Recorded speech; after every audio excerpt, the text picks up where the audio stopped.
everybody, what is up? Welcome to another Saru Show, the one day of the week where we ask you guys a question, we talk about it here, you all answer it, and then stuff happens. Welcome everybody. How are you guys doing today? How's everyone on this Saturday? By the way, new charm goal, this little guy right here, the Kiwi from Kiwi Craze. You guys know who he is, and if you don't know who he is, well you should, because he's adorable. Anyhow, how's everybody doing? Saru the New Zealand Kiwi, says Matthew Roach. Welcome in, everybody. How is everybody doing tonight? Let's go ahead and take a quick look and see who is in the chat. Real quick, like Socket Monsters. Welcome in, Sockets. How are you doing? Level 1 online. Long time no see. He says, I was hyped for Street Fighter X Tekken, but unfortunately was left disappointed. Says Level 1 online. Welcome in. Thanks for stopping in. Let's see. Brian Sibley. Matthew. Mackenzie is here. How you doing, Mackenzie? Inu Base. What's up, dude? Welcome. Let's see.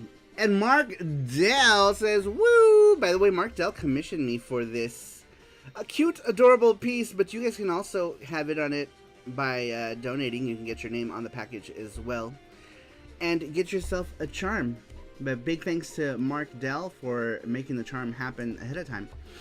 Let's see here. Mackenzie says, doing good. Going to be a long week. After tonight, my next off work day won't be until next Sunday. Oh, wow. Holy shit. Okay. Well, hopefully that week goes by for you quickly, Mackenzie. I hope that it's not a difficult week for you. All right. So let's go ahead and get started with the weekly question. So we asked you guys, was there a video game that you were hyped for but ended up being disappointed in it? Like, there was a game that everybody was totally going to be into. It was super hype. And you were just disappointed by it, by the final product. That's what we're getting into today. The weekly question is pinned. You can still answer it if you want to be part of the video game giveaway that we do at the end of every show, every other week. You can still do so, as long as you do it by the time I get to the bottom of these questions. Usually we get about 10 or so in before we get into the show, and then some people answer during the show using the form. Or if you don't want to do any of that and you want to just chat about it in the chat, you can do so as well. But that's what we do here every week. We do a video game giveaway for everyone who answers the weekly question using the Google Doc, and we also do a Gachapon giveaway every week as well, and other stuff too, just depending on how the night goes and what have you. He's adorable, says Mark Dell. Thank you. I'm glad you like him. I think he's super cute. He's super cute. He's just running along with his little bow and arrow, ready to just kill some other New Zealand things, because he's just so rude like that. That Kiwi is so feathery. Let's see here. Chimkin Nubbit adorbs says Socket Monsters. I should survive, but my sanity won't, says Mackenzie. Oh. Thank you for the donation, Matthew Roach. I got one for himself and Immortaline. Oh, wow, that's nice of you. Thank you, Matthew. I appreciate that. Such a kind Matthew's sharing that love. All right, so let's go ahead and get into the weekly question, which was, what was a video game you were hyped for that disappointed you? Number one comes to us from Screw the Net. Screw the Net says, I was so disappointed and disillusioned by Diablo 3. I used to spend hours on Diablo 2 in the early 2000s, even playing till half an hour before school. Slept through classes, but was worth it. Necromancers for life, yet crummy Diablo 3 was such a letdown. I even went to a midnight release. My first time doing that. The cherry was popped, lol. But what the fuck? Such a letdown, Lamau, probably because D3 wasn't made by the same team, and it was too easy to beat. Then after killing the final boss for the first time, 0 deaths. The server crashed and I had to run through the final level again. None of the items were rare this time around. Rest in peace, says Screw the Net. Interesting. Marta says, were there a lot of answers this week? Let's take a look. Let's see. That was number 1. We have 8, but there might be people. We have 8 so far. So there might be people still answering Usually this week's question. Answer towards the end. So let me check really quick. So yeah, Jesse will go ahead and check. I cannot wait for Saru to tackle the Marox answered. Was there a Marox answer? Yep, there is a Marox answer. The way you say that kind of scares me. You're like, yep. There sure was. Yeah, there's 2 more. Alright, there are a couple more answers in there for We'll add it later. some people that we will add. Excuse me. Let's see. At least Diablo 3 was better than Diablo Immortal, says RingFit. He said it was over 10,000 words. 1,000. 10,000. 10,000? Yeah, you can't see that other. No, I can see it. Oh, 1,000 words. Okay. I hate this thing. What I the know. hell? It's so dumb. It's like. Why couldn't they just put Why it is it here in Yeah. this chat? Why is it in I don't know. Streamlabs? It's You can't even click on it in No, Streamlabs. you can't. It makes absolutely no sense. I think because they take the chat applet comes directly from YouTube, so I think that's what displays in Streamlabs.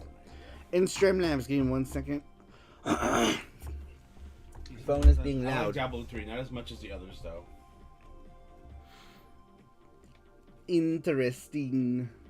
I mean, which one did we play? The most recent one was 3? Did we play 3? What's the one that's Yeah. on Switch? Oh, the 3. I can't move this. I didn't think it was too bad. We played that online for a little bit, or multiplayer, right? Didn't we? I believe. All right. Moving on. Gizmo, what's up? He says, Saru and Jesse. Hi, Gizmo. Welcome in. How are you? Hope you are having a good weekend Matthew so Roach far. says, Diablo 2 will always be my favorite. Me too, Matthew Roach. Yeah. I love Diablo 2. I think everyone loved Diablo 2. All right. So for those of you who are just coming in, the weekly question was, what was a video game you were hyped for that disappointed you? We just read one from Screw the Net. Number 2 comes to us from CyberGirl007. CyberGirl says, Transformers Dark of the Moon Stealth Force Edition for the 3DS. And that was the game for CyberGirl. That was the game that most disappointed CyberGirl, but she was hyped for because big Transformers fan. Oh my gosh, you have cheese. I'm okay with cheese. I am definitely not gonna have dairy while I'm doing the show.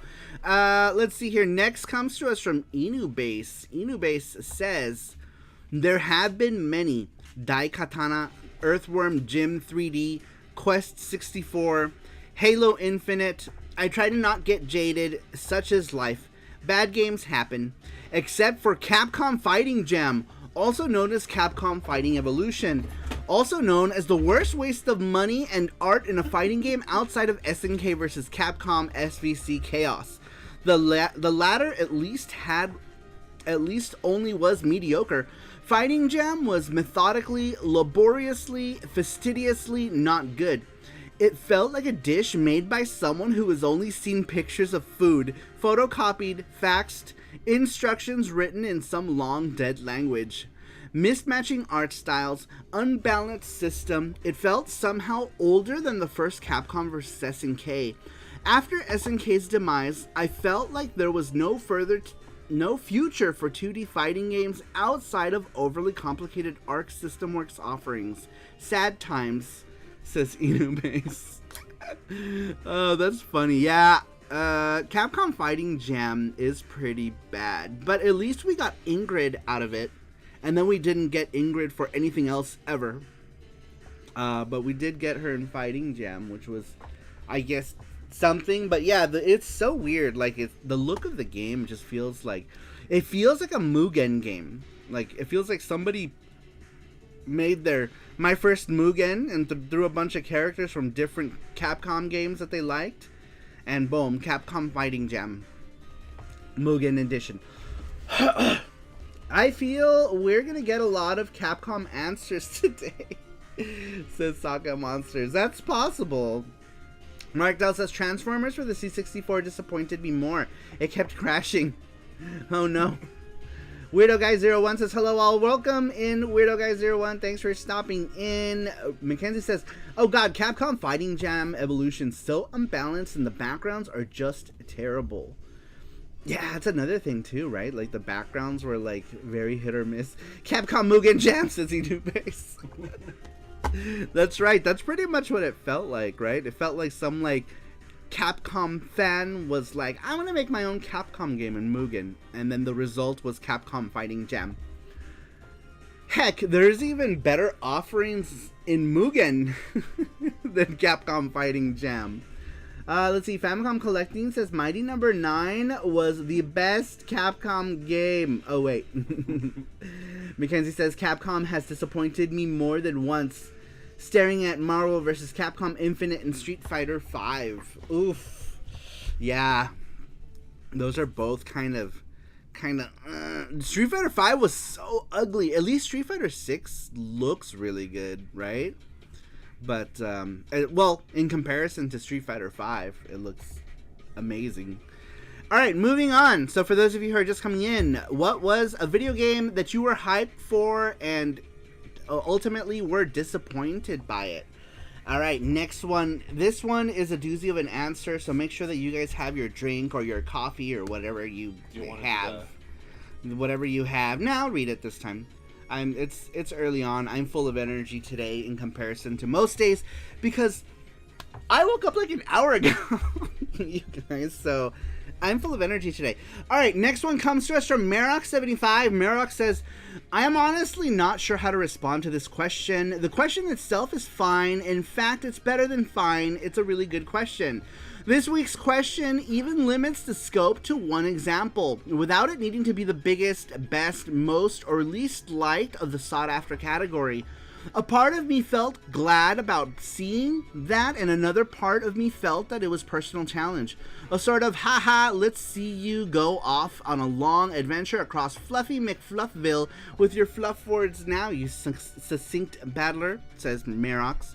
The thing is, I am honestly not sure what game I should pick. While being fair to the purpose and or actual quality of a game, me feeling disappointed doesn't really say anything about the game itself, often just reflecting my own expectations more than the title's caliber.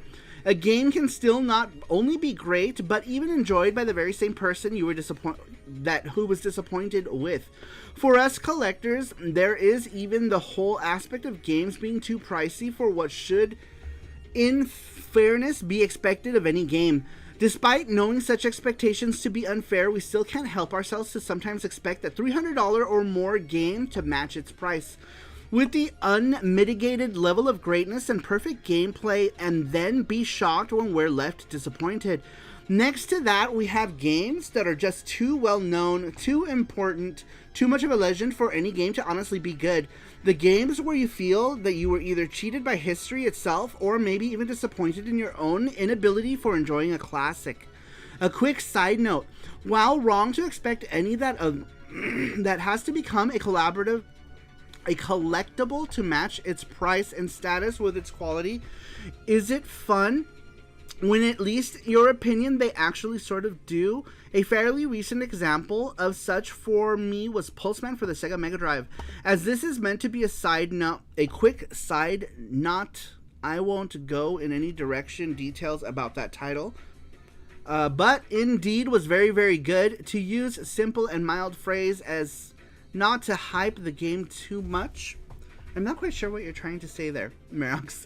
After much consideration, I came up with 2 games that I won't talk about. Oh, thank you so much. What's happening here? Matthew's gifted 5 gift subs. Thank you so much, Matthew. I appreciate that.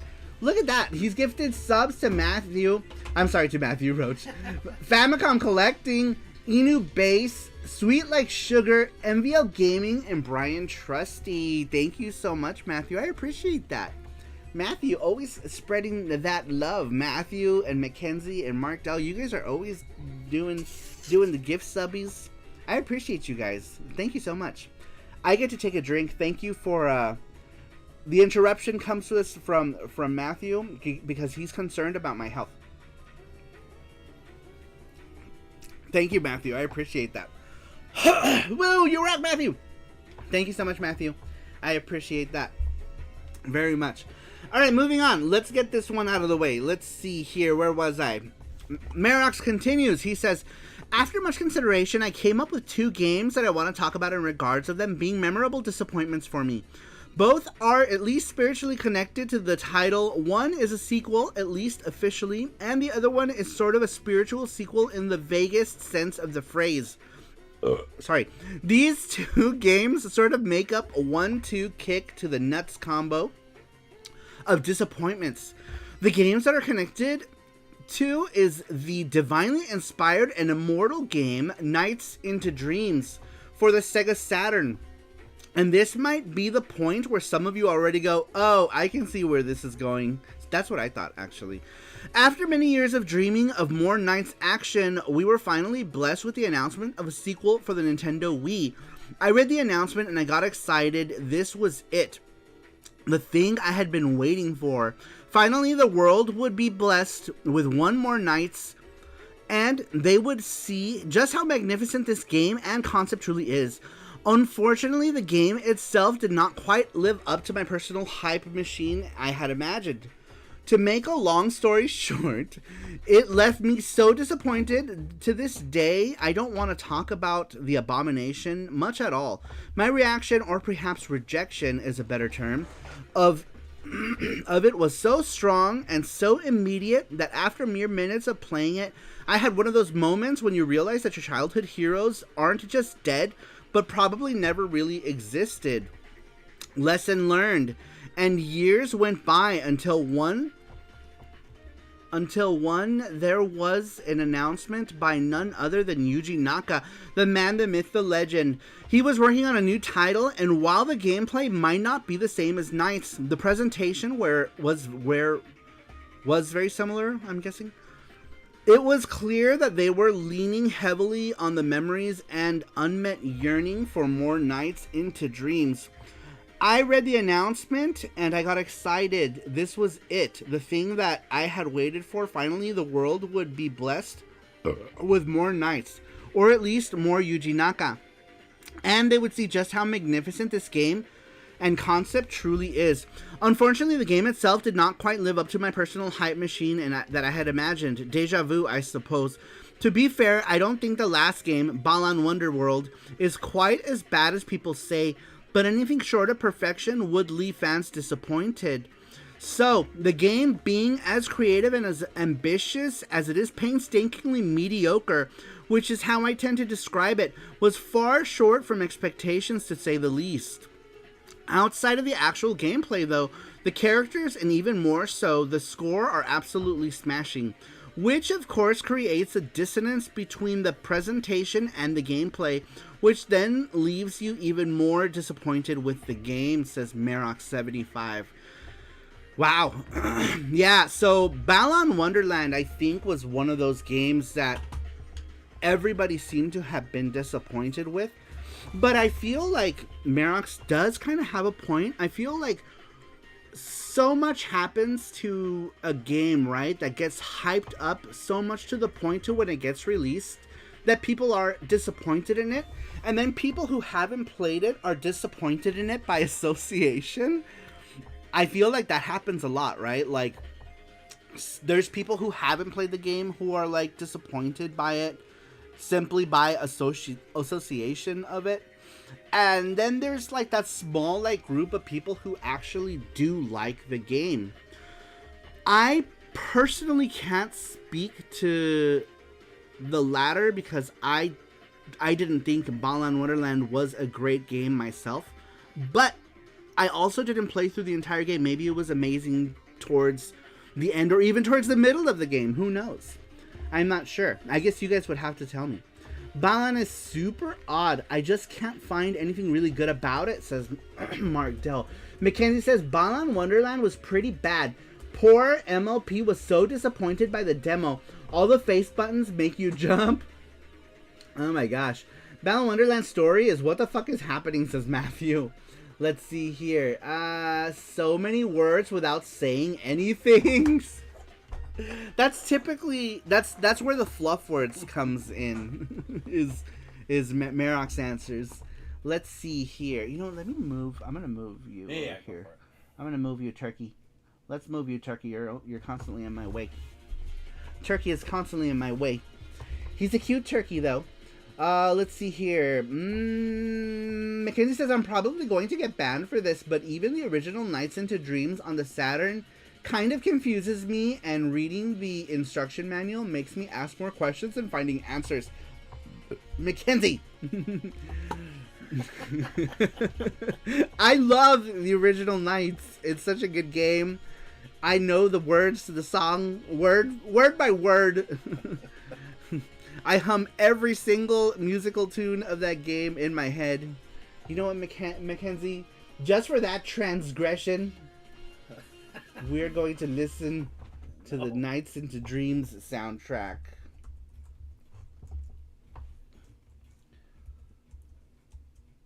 Just for that.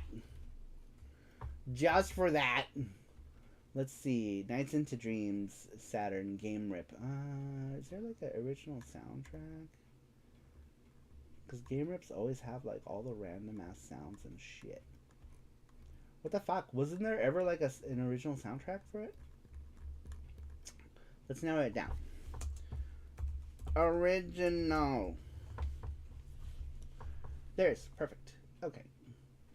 Okay. There's several original soundtracks. We'll just pick one. We will pick one.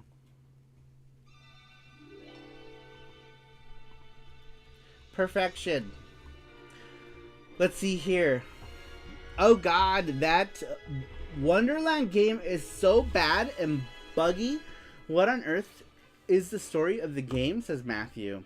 I forgot that ever came out for the Wii. Yeah, I forgot about the Nights game for the Wii. Let's see here. I'm probably... Okay, I read that already. Let me make sure I didn't miss anyone's comments up at the top.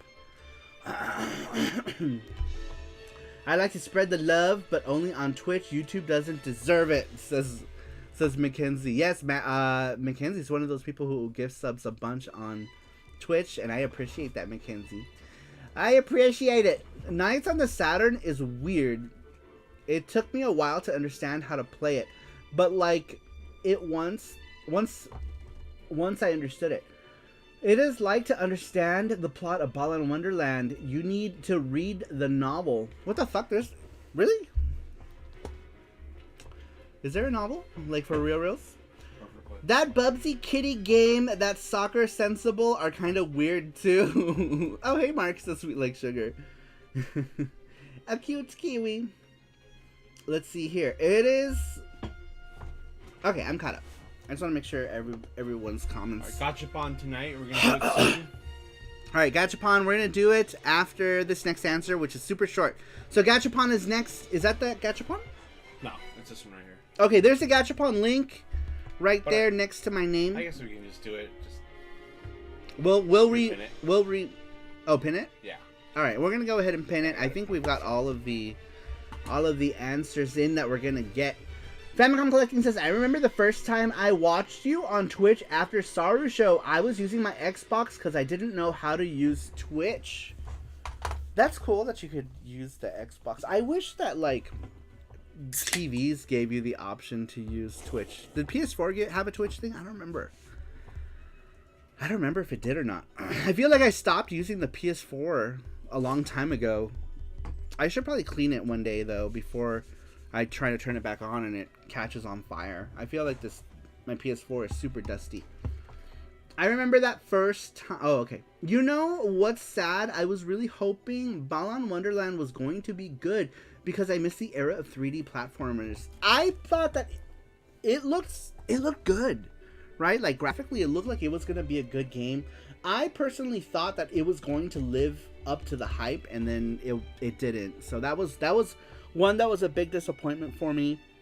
Another one that also disappointed me was the one I used the example in the thumbnail, which I'm surprised no one has brought up yet, but I'm sure that somebody will. The night is still young. Somebody may bring that one up. All right. Can you scroll down just to like right here? Yeah, just to... sorry. No, it's okay. That way you can do what you gotta do. Sugar. Sweet like sugar! She's done $20. Question. What? I am confusion. Confusion. What did it say? Hold on. It was just question mark. I know, but it also repeats it. Oh, it does? Yeah. Just click it. Just I know, replay it. but the music's Oh, I see. so loud. I'm gonna replay it really quick. Just want to see what it says. Question mark, question mark. It's a question mark, question mark. It was a kiwi and a bow emoji. Oh! Gotcha. I guess Streamlabs was like... Streamlabs broke. Alright. Let's go ahead and get into the next one. For those of you who may have just hopped in, with a question we had posed was, what was a video game you were hyped for but were disappointed upon its release, or upon you finally getting to play it? Number 4 comes to us from GT Beakerman. Beakerman says Cyberpunk 2077. Ooh. I do remember a lot of people being... I personally didn't play it. It's not my cup of tea. But I do remember people being disappointed with Cyberpunk 2077. Lots of stuff broken in the beginning. Lots of incompatibility issues as well. You guys discuss. What do you think of that? Cyberpunk 2077. It was a 2040. I'm thinking Bubbling Crisis 2040. What are you guys' opinions on that? What say you, Cyberpunk 2077? Do you guys feel the same? Were you guys disappointed in it? Any of you guys were hype for Cyberpunk 2077 when it came out? Mackenzie says, Cyberpunk 2077, this game. Where do I start? I bought it digitally day one, and then I waited over a week to get a refund from Sony. Mark Dell said, Cyberpunk was fine. Disappointing, though. Not as great as Witcher 3. Interesting. Let me raise... I think my seat is lowered. Give me a second. No? I think maybe... No, that's not. I feel so low for some reason. Push it down? I think it's my cushion. My cushion is super smashed under my big ass. Inube says, I liked it, but I played on the series, on the box. Stray was my cyberpunk game, says Sweet Like Sugar. I have to play that. Martel gifted me that game because I was like, I want Stray, and he gave it to me, and then I haven't streamed it yet. I should stream it. What's up, Randrick? One of these days I will stream it. You, Sweets, Mark, I don't know. Whenever you guys, I should do it. Wow, rude. I know. I need to play it. Let's see here. Witcher 3 had such great side quests and stuff. Cyberpunk just felt like they planned to do that, but so many things that were missing. So many things like that were missing, says Mark Dell in Cyberpunk 2077.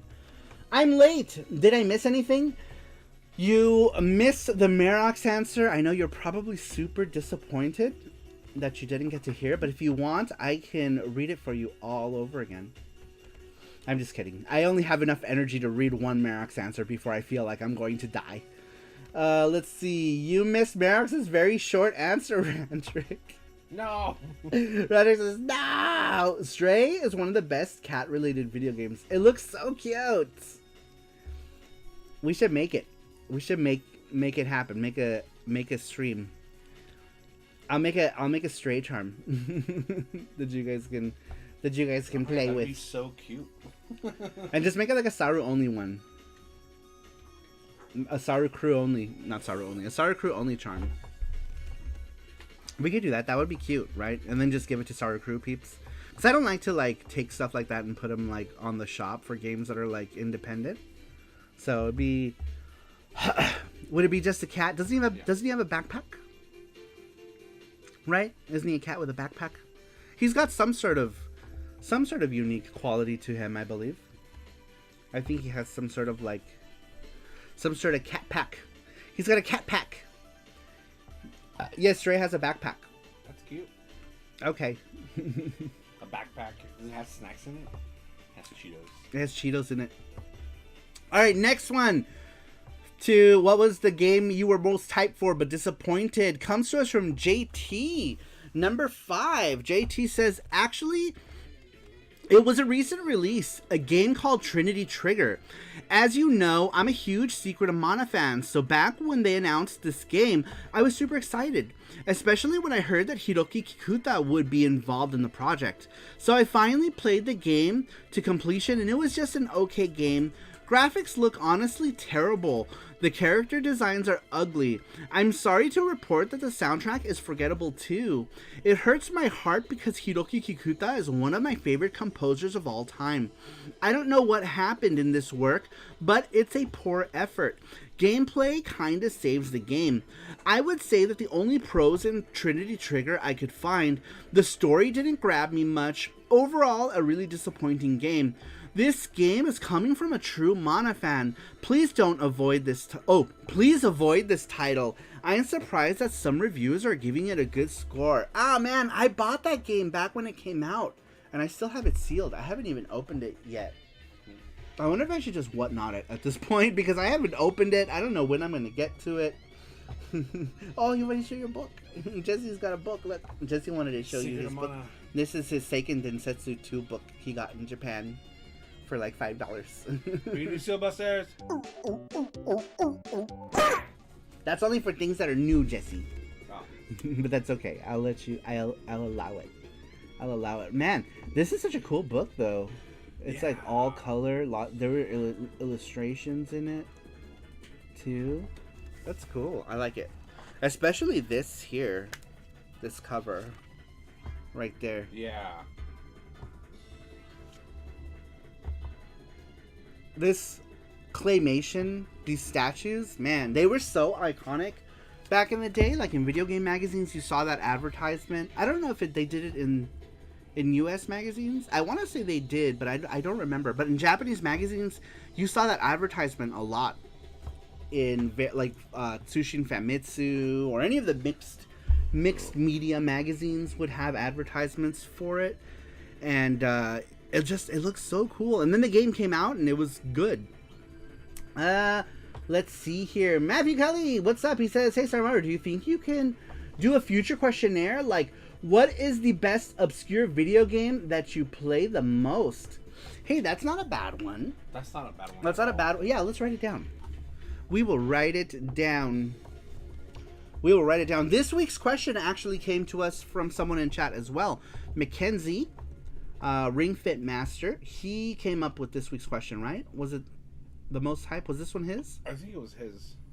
I believe this one was his idea. So yeah, we talk about ideas of stuff here in chat. And hi, that's me. So yeah, we can definitely make that one. Metal Sonic 1389 says that's epic, referring to, I think you're this, right? The Secret of Mana book. Because he also says my first Nintendo Power had a claymation Mario. Oh, that's right. The Nintendo Power. Oh yeah, Imagine Rose says the PC Engine art book is new and needs to be sealed bustered. Oh my gosh. Should I just do that right now really quick? We still have time. Yeah, we didn't get a whole lot of answers this week, so I can do that because then I can do it's the PO box. It's the PO box. Boom, let's do it right now. PC Engine art book. Seal busters. I love this, by the way. I know. Sweet Like Sugar gave us this little blade. It's super convenient. Alright, let me cut you just a little cut right there. My book.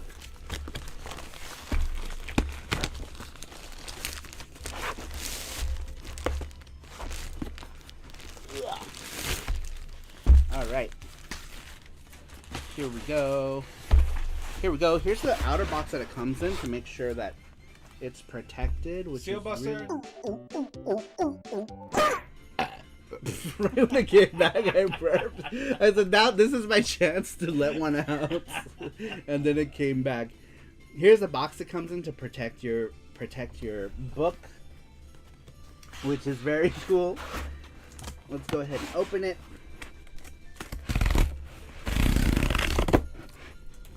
That's really cool. The box has like this design on it also. It looks like a retro shoot 'em up.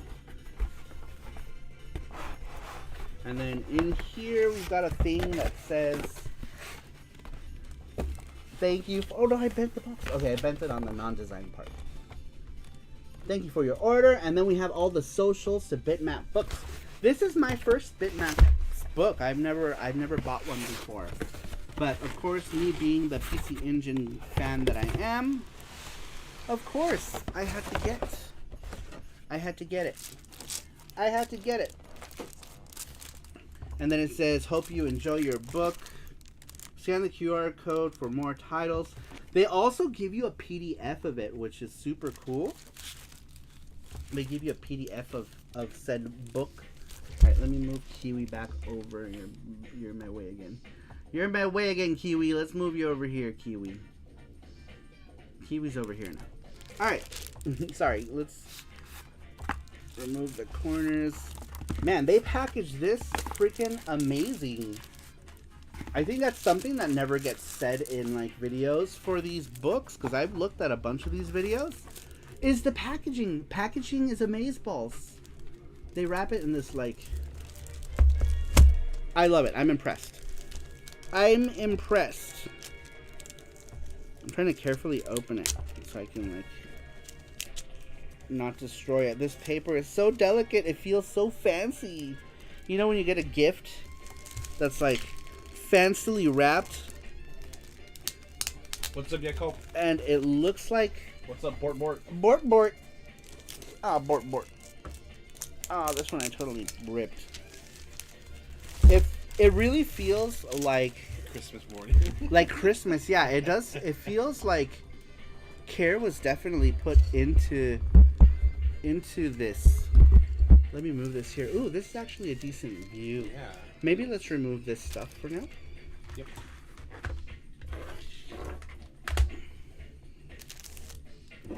All right. Clearing some room on my messy ass table. We have so much here. All right, let's go ahead and get into this book. Look at this. I love this. I love how I feel like they like took time to like seal everything up so nicely.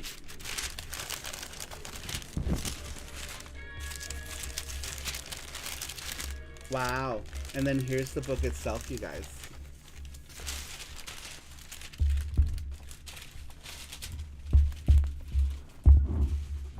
There it is. Look at that. That is gorgeous. Gorgeous. It's a knockoff Yuki. It is a knockoff Yuki. I'm not sure. It's beautiful either way. This artwork is amazing. I'm not sure. I'm not sure of any other pink-haired girls that are heroes in any PC Engine games. But I'm not sure. I'm not certain. That would be an honor, though, if it was a parody of Yuki, but... Can you guys see it?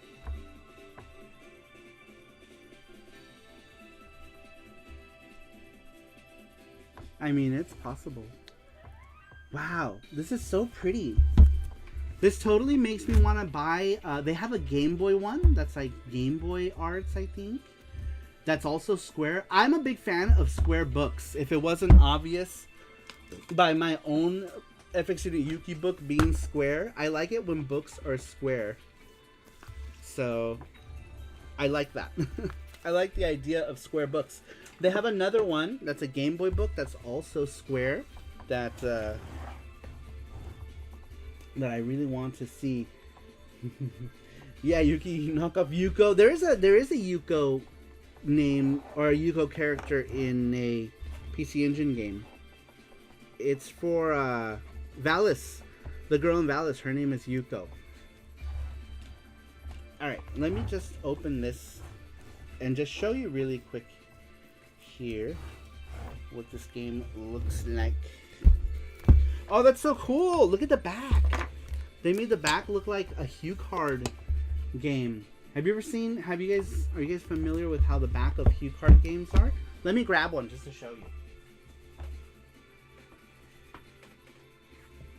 Of course I would grab one that doesn't have it.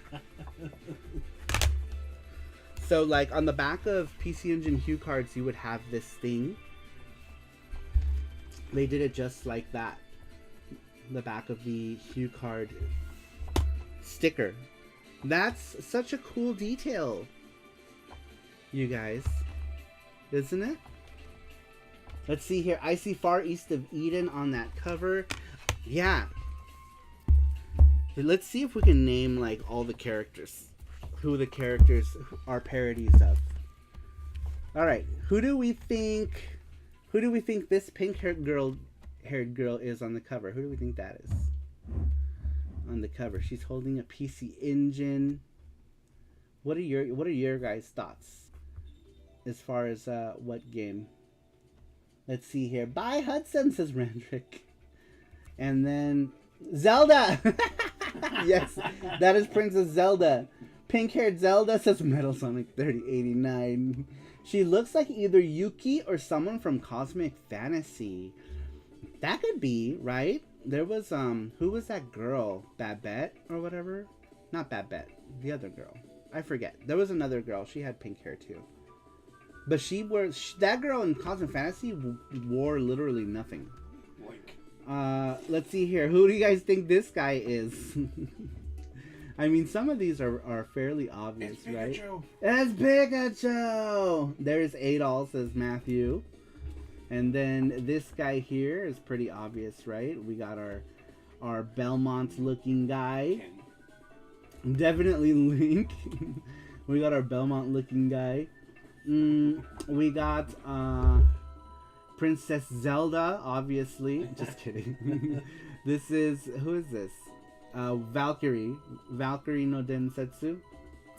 And then there's some I can't see because they're so small. Like, what is this? I'm not sure what this is. Something with an umbrella. I don't know. But this is probably supposed to parody Kabuki-den, right? Fun Kabuki-den. The main character's name is Kabuki Danjuro. I'm guessing that's who it is. Ariel! Yes, this is the Little Mermaid. Little Mermaid 2077. Yeah, this is definitely Kabuki Danjuro from Tengai Makyo. Let's see, there's a little thing here. Let me see what that is. I'm guessing this is like maybe Airzonk. Yeah, I'll say Airzonk. Probably Airzonk. Let's see. I'm not sure. Maybe like a Macross type thing. Captain Falcon. Possibly. I see a witch back there. Or maybe Spriggan. Yeah, I see a witch too. The witch is probably, where was she? Probably maybe Magical Chase parody. Right? And then some robot or another. I'm not sure where this robot is from. This one for sure, this ship here is R-Type. You guys probably can barely see it, but I'm probably going to go with R-Type with that one. Some other ships and things. I'm not quite sure. I'm not quite sure what these other things are supposed to parody. But this artwork is absolutely gorgeous. I love it. I love the art style. I love everything about it. I love that they gave this like that obi look. It looks like it's got an obi.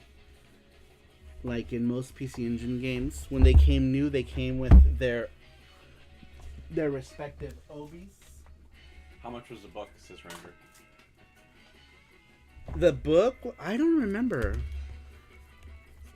I'm not sure. I don't remember. But yes, PC Engine games had these things right here. They're obis. Of course, I grabbed I just reached over there. I happened to grab like my biggest gems. My biggest PC Engine CD gems. Let me put it up there close so you guys can see. Wait, you forgot Koryun. I forgot Koryun. Hold Cotton. on. All my... Cotton's not super rare, but Koryun definitely. Alright, let me open it really quick and just show you guys.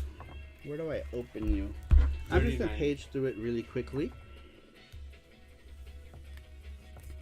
Really quickly! We're just going to get into it. Turn on that light, probably. I think. Yeah.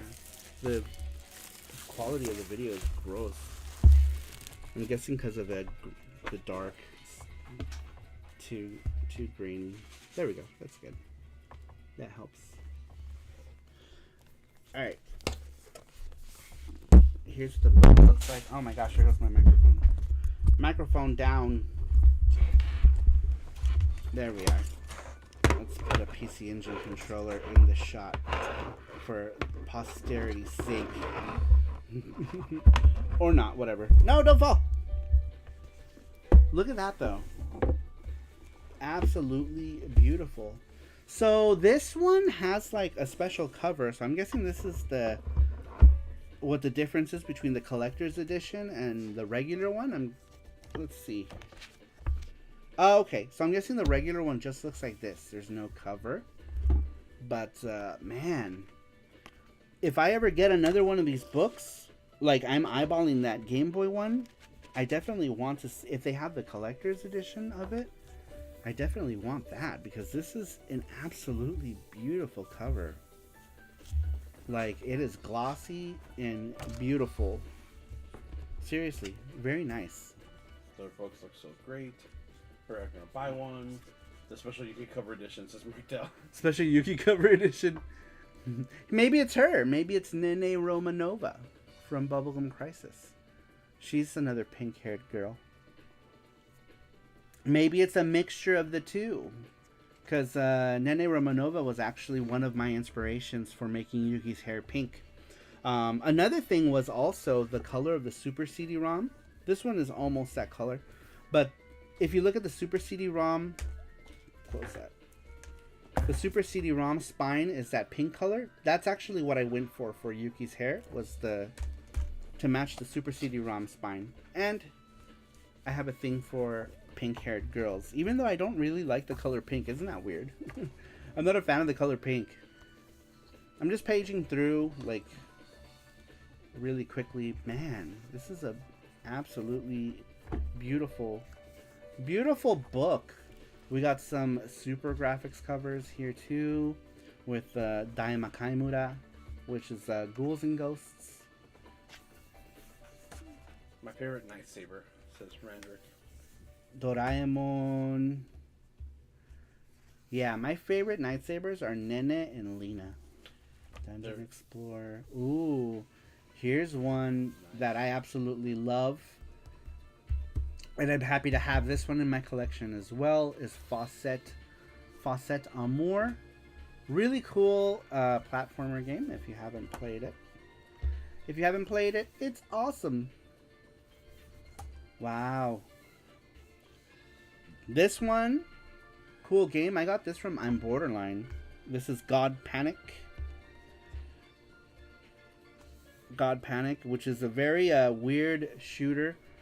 On this side, we have a Ginga Ojo-sama Densetsu Yuna, or Galaxy Fraulein Yuna.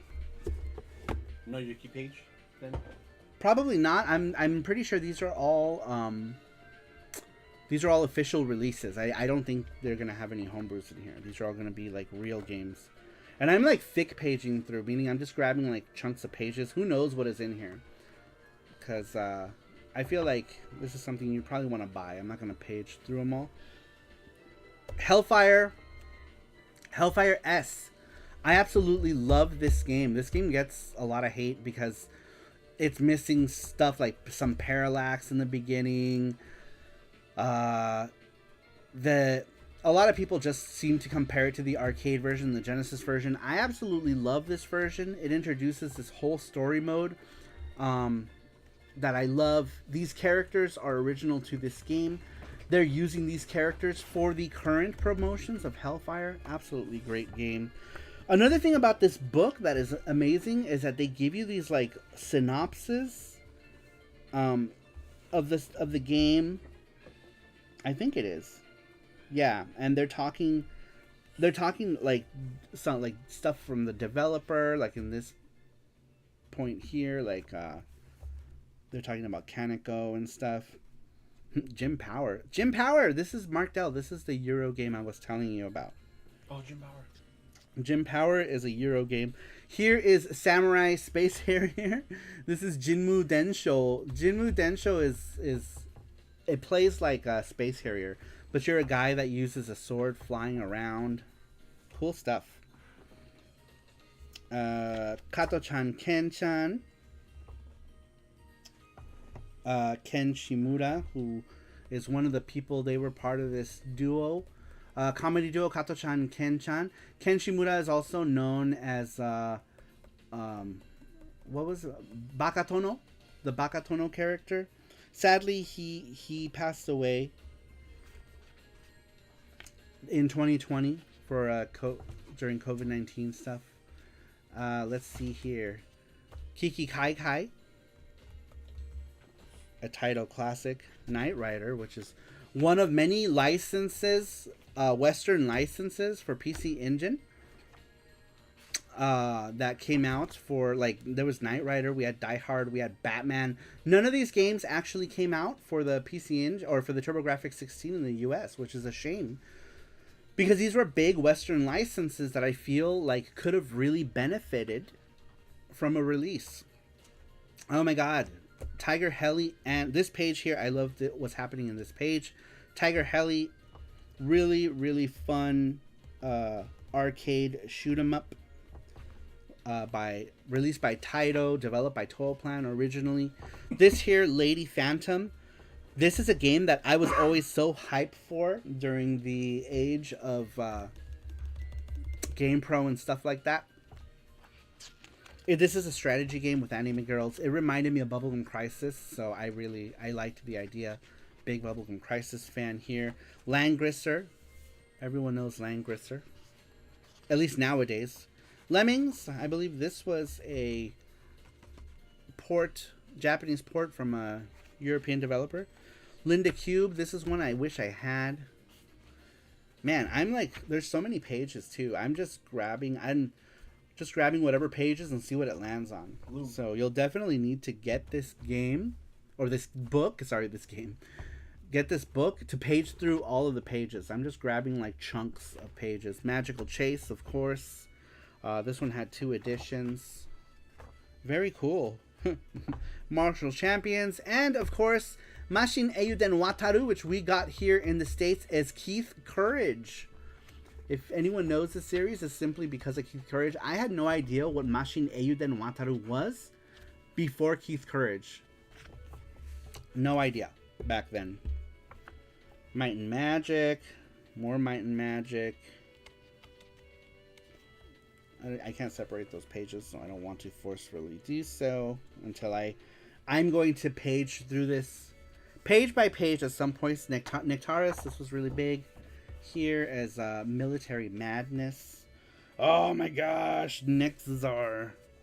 Nextzar is one I do not own. I wish I did. Makes me sad. Makes me sad. I want it. Outrun.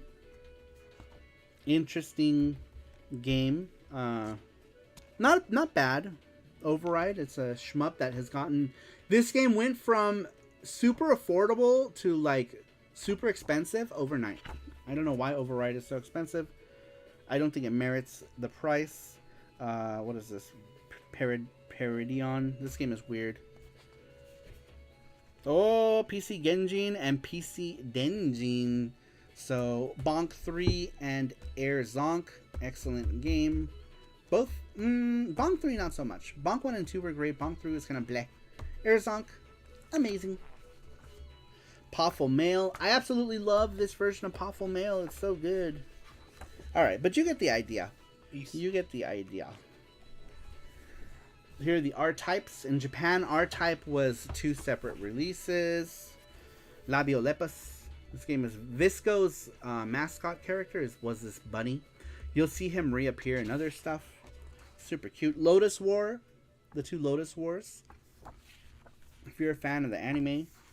Red Alert. This had an infamously bad dub in the US. It's famous for. Rennie Blaster. Incredibly rare game for the PC Engine. We got Salamanders. A bunch of other stuff. Spriggan. Absolutely bomb shooter here. This thing is one of my favorite games on the PC Engine. This one. And obviously, if you like Aleste, you're going to like it. This is basically PC Engine's Aleste right here. If you like Aleste, this is Aleste for the PC Engine. Oh no, Nexus are, I'm too scared to have more angry Saru moments and me thinking I broke his concentration, says Mackenzie. Thank you so much, Mackenzie. I appreciate that. No worries. Yeah, Mackenzie came in. He's like, hey guys, what's going on? And I was dropping F-bombs left and right. Serious face. Yeah, I had such a serious face. I was in super concentration mode. Nexus is one of those games that makes me mad.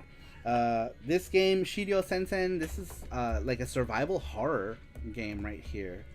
Interesting stuff. Sidearms, arcade classic here. Soldier Blade, this game is amazing as well.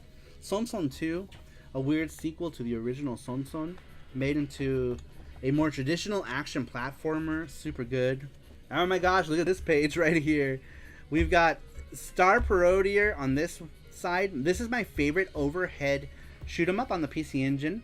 And then of course we have the very steamy Steam Hearts on here. The PC Engine version is far more risque than the Saturn version. By far. Alright, I'm just skipping huge chunks. So just to go through this really quickly here, we have Takahashi Meijin no Shinboken Jima, known as New Adventure Island. The Takahashi Meijin games were something that were birthed from a Westone developed game that was originally Wonder Boy for the Sega Arcade, and then licensed to Hudson for the first Takahashi Meijin Bokenjima, or the first Adventure Island. And then Hudson subsequently went on and developed further Bokenjima games without the help of Westone. It was just Hudson developed at that time. Terra Cresta 2, another game I wish I had. This one is super expensive now. Terraforming, also super up there, but I do have a Japanese copy of Terraforming, which is awesome. Awesome to have. Kaze no Densetsu Xanadu, The Legend of Xanadu 1 and 2. Ninja Warriors, not as good as the Sega CD version, but you can't really compare Hue Card to a CD. Tokimeki Memorial. This one was the game to revolutionize dating sims back in the day for the PC Engine. This is a game that completely transformed the dating sim genre. Koji Igarashi also worked on this. The same Koji Igarashi who worked on Castlevania Symphony of the Night worked on Tokimeki Memorial. His roots are in a dating sim game. This is one of the games that he helped make. Toilet games. This game is absolute crap. Literal crap. W Ring. Alright, last one. Last page. Last chunk here. Boom. Ys. As many of you know, Ys Book 1 and 2 is my favorite game of all time. It is a game to single-handedly get me into the PC Engine and all of its amazing collection. Because in 1991, when I first discovered that Ys had these animated cutscenes, I made it my mission to get myself a TurboGrafx 16 in 1991. And then in 1992, I ended up getting my TurboGrafx CD from a place called Japan Video Game. My TurboGrafx came from a place called Game Dude, which is still open in California to this day. But absolutely beautiful game. This book, you guys, is absolutely amazing. That's the last few pages. Zero Wing, of course. All your base belong to us. So that was a quick skim through, but look at how many pages there are. I only showed you guys maybe like, what, 20 pages out of hundreds, literal hundreds of pages. All right, well, we finally did a Seal Busters live on my Twitch channel for this beautiful book. Sorry for the video quality because it's, my Twitch setup, not my normal video setup.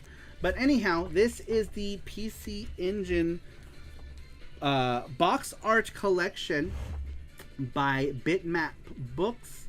This is a collector's edition. It is absolutely beautiful. If you want to have something for your coffee table and you are a PC Engine fan, this is definitely a must buy. I highly recommend this book. Highly recommend it, you guys. Mark says, is this Twitch? This is Twitch. But I'm going to cut this and put it on YouTube probably at this point. I received this book like 2 months ago, but we went to Mexico for a month, and then I came back, and I got super busy with FX Unit Yuki related stuff with the Genesis release So I haven't had a chance to do a proper unboxing. So unfortunately, this is probably the best that is going to come out of this, is this live Twitch unboxing, but that's okay. I think I still showed you guys a good idea of what this book is about. And if you guys want to pick it up, you guys can grab it at Bitmap Books. Amazing. This is an absolutely beautiful book. Absolutely beautiful. I can't get it back in. But anyhow, you guys, thanks for watching this video. And I will see you all next time. Bye-bye. Everyone else stay. Just kidding. Goodbye. Thanks for watching. We're done. Bye, says Mark Dell.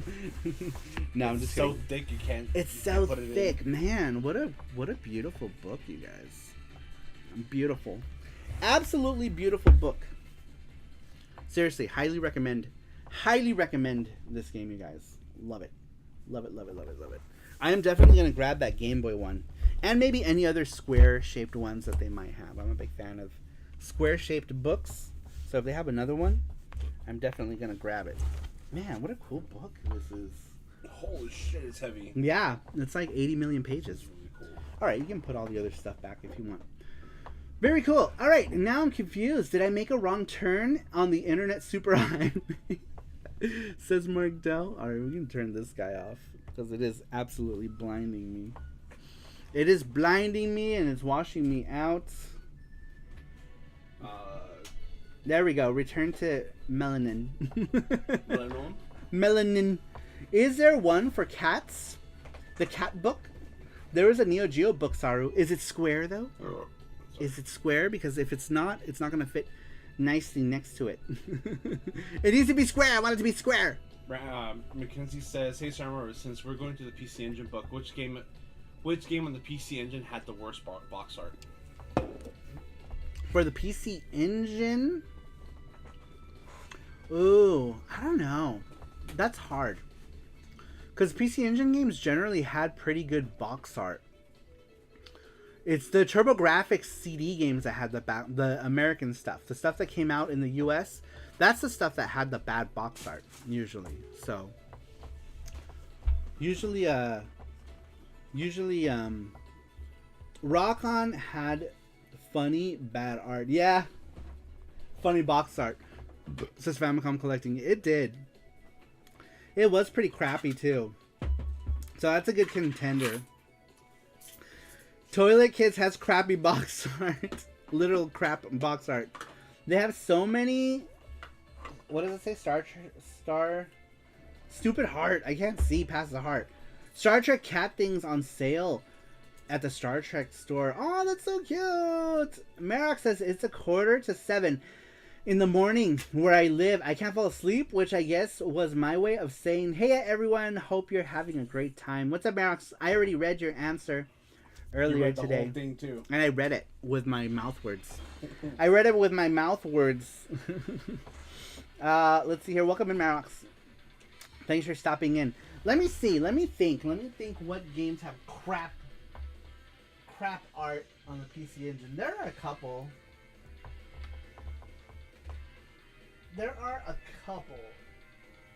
I just can't think of them. A lot of the ones that I think are crap are the ones that are just like letters. Like there's some that are just like letters. Well, TurboGrafx 16 had Xena, remember? Yeah, TurboGrafx 16, the US CDs and games had horrible lots of bad box art. Lots of bad box art. Valis 3, almost any Hue card had horrible box art.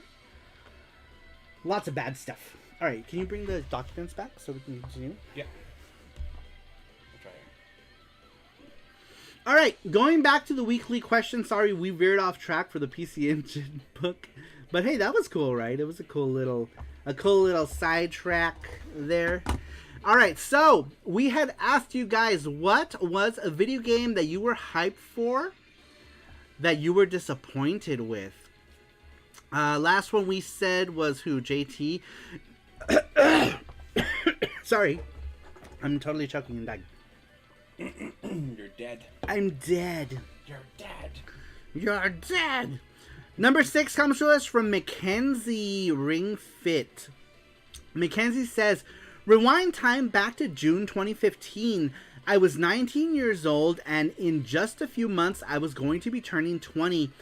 I was watching E3 and not much really excited me, but then Nintendo announced Star Fox Zero for the Wii U. The last Star Fox game I had played up until that point was Star Fox Assault, with Assault and Star Fox Adventures being among some of my favorite games on the GameCube as a kid. So seeing a new game in the series got me hyped.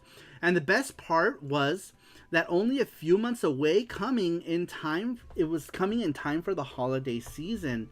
September came and Nintendo announced Star Fox Zero was going to be delayed until early 2016 to give Platinum Games more time to polish it. No problem, Nintendo has been known to delay games all the time, but because of those delays, their games have always been on the quality side. So I wasn't disappointed. I wouldn't be able to play it during Christmas season. I was excited to play it in that spring, so no reason to panic. Then April came, went to pick up Star Fox Zero from my local game store, and it was exciting seeing the game come out with an extra game called Star Fox Guard. This wait was going to be worth it. I got home, pop in the disc, and after playing for 2 hours, I just couldn't play anymore. The story was sucking. The graphics, while in HD, looked rough in certain areas with low texture environments, but that wasn't the worst part. No, the worst part was how the game was a mess to control. If I looked at the TV, I had a better view, but your reticle wasn't very precise. If I looked at the Wii U tablet, my aim was much more precise, but it was much harder to see what was around you or where you were flying to, and to make matters worse, you aimed by moving the tablet. This just ruined the game for me. I tried really hard, but I just can't master these controls. This game was such a disappointment to me, but I still believe to this day it was the game that has now killed the Star Fox franchise for good. I hope it's not, but in 2023, I don't think we'll see another game in the series for a long time. Bring back Star Fox, Nintendo, but without motion controls, says Mackenzie. Oh my god, I just noticed you were sitting there. Let's see. Mouth words, you say. How exciting. All the Marox words. Darkwing Duck for the TG16, Saru? The cover was actually not bad. The game was absolutely horrible. Really bad game, but the cover wasn't so bad for it. When is Panda Show, and why will all the questions about favorite snacks? I want to see Panda Show. Yes to Panda Show. Panda hides. It's just Panda eating snacks non-stop without speaking. I'll sign up for that, says Socket Monsters. People donate. This is Panda. Also. Panda wanted me to show you. He wanted me to show you his panda. That's his panda. It's a baby. It's his baby. It's his baby. It's his baby. He's tapping me with his baby panda. Let's see here. Activated Complex, welcome. He says Earth Defense Force, Insect Armageddon. He's making sounds. He's laughing. Earth Defense Force, Insect Armageddon, bizarre mission structure, and in unfinished campaign, broken multiplayer. Only good thing was the nuclear sniper rifle you could unlock. Interesting. To this day, I don't understand why Guard was on a separate disc. Love the panda shirt. Is that panda on a testicle? On a tentacle? No, he's on a pen, but it kind of looks like a bamboo. Bamboo panda. Bamboo panda time. Alberto's here. He says, se compra el panda. ¿Quieren comprar un panda para el zoológico? Para que Ming Ming tenga un compañero. ¿Cómo se llama la panda que queda en México? Ming Ming. Algo así, ¿verdad? I remember Mexico's got a panda. I forgot I want to go. what the name of the panda was. I thought it was like Ming Ming or something. There we go. There we go. All right, I think that was the end of the Night's soundtrack. We had to play all of the Night's soundtrack because Mackenzie was talking shit. Mackenzie was like, Night's blah blah blah blah blah blah. Oh, yeah. Oops, sorry. I went back to Mighty Number 9. All right, should we do Gachapon? Gachapon, yeah. It's Gachapon time, you guys. I'm gonna If you let didn't you do answer it. the Gachapon, Gachapon, That way you could, I could finish. Gachapon. All right, Of course. just activate the camera. So Yeah, that I we can can- do it. I can do it. Just activate the camera. All right, it's Gachapon time, you guys. The Gachapon link was posted in the chat. Was it pinned? It was pinned, right? Yeah. It was the pinned message at the top, so if you entered it, you have a chance to Wow, I win still gotta do the wheel thing. something cool. Something Just cool reach out from for the now. Gachapon. Something cool. Let me adjust this like this. Let me adjust this here, this. This here, this. And if you're elite and you don't enter, just let me know on the chat. If you're elite, I can just put your name on there right now. Yeah, if you're elite, but you didn't enter using the Gleam link, just tell me. And Jesse will put it in. Whole cam. It's like...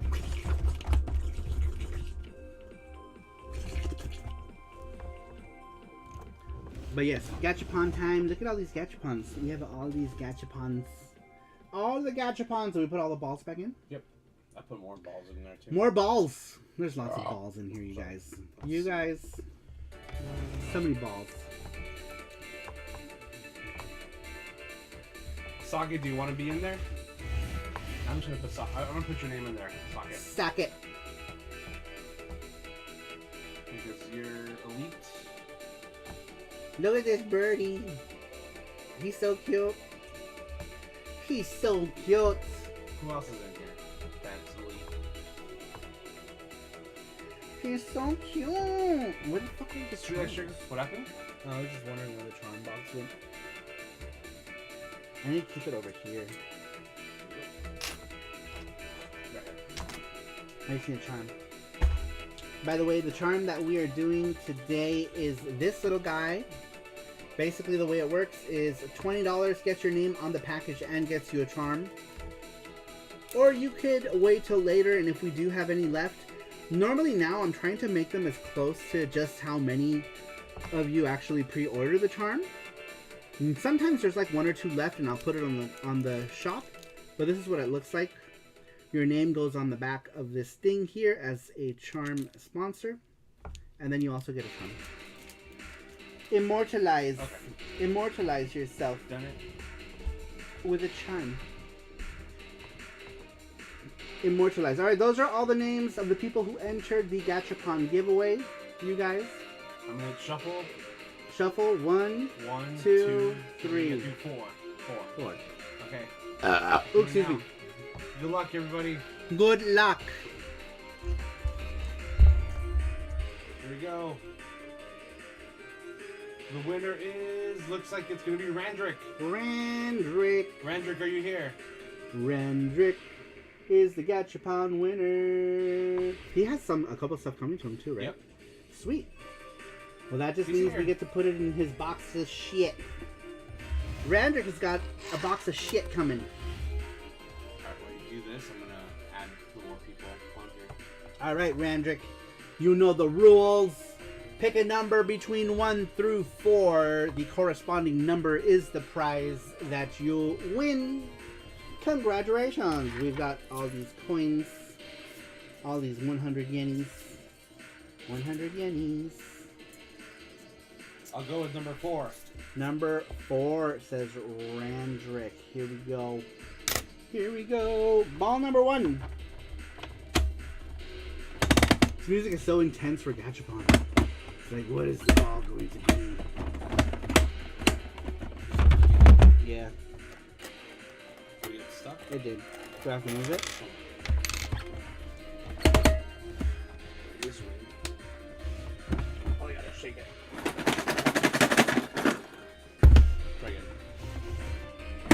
There we go. There it goes. I heard the coin drop. All right, there it is. Ball number 1. Ball number 1 is one of those Demon Slayer. We have a lot of these little chibi Demon Slayer toys that are super cute. Super cute. Well, it doesn't matter because he picked number 4. You do your thing. Yep. You do that. All right, ball number 2. Ball number 2. Ball number 2 is nothing, apparently. Ball number 2 again. Yeah, shake it. Oh, it's just nothing.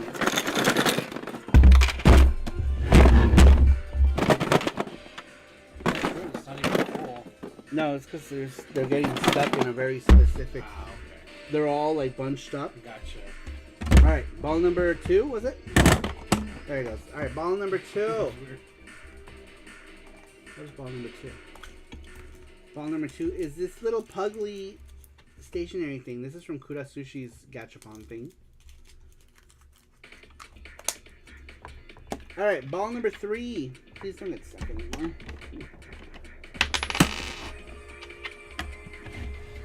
Oh, there's a coin stuck in there. Did you press it?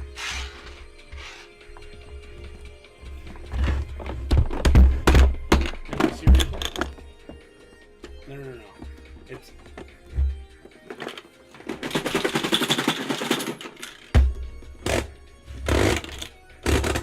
There's 3. All right, ball number 3. You gotta press it all the way when you do it until it stops. Okay. Ball number 3 is Yamcha is dead. Yamcha is dead. Going to break that poor machine. I know, he's old too. He's been around almost since the beginning of our streams. Alright, ball number 4. This is Randrick's ball. Randrick's ball. Here we go. There we go. Alright, push all the way in. Ball number 4. Until it stops together. There he is. Alright, ball number 4 is... What is this?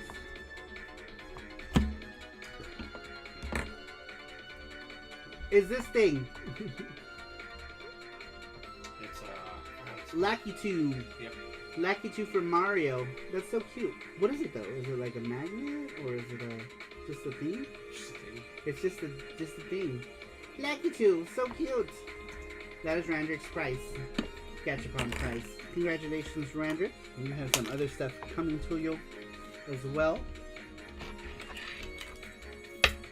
Alright. Let's put this in here, right? So what does he want? What do you want? Oh, he got 4. I'm done. He got 4. He got 4. He gets 4. Very cool. Congratulations, Randrick, and thanks to everyone else who entered the Gachapon. Every other week we do a Gachapon and video game giveaway. Oh yeah, put all these in there before we forget. Before we forget. Super cute. Super cute. All right. Last one we read was Mackenzie's, right? Next one is Matthew Roach. His answer to what video game was he hyped for but was ultimately disappointed. He says, Matthew here, 3 games that I was so hyped for that disappointed me were Tomb Raider Angel of Darkness for the PS2, with me being a huge Tomb Raider fan on the PS1, seeing a video documentary that Core Design put out for their upcoming Angel of Darkness game by talking about the power of the PS2. The detailed graphics that can only be found on the PS2 made me so hyped for that game, and when I played it, it was buggy and uninteresting. The second game was Final Fantasy XIII.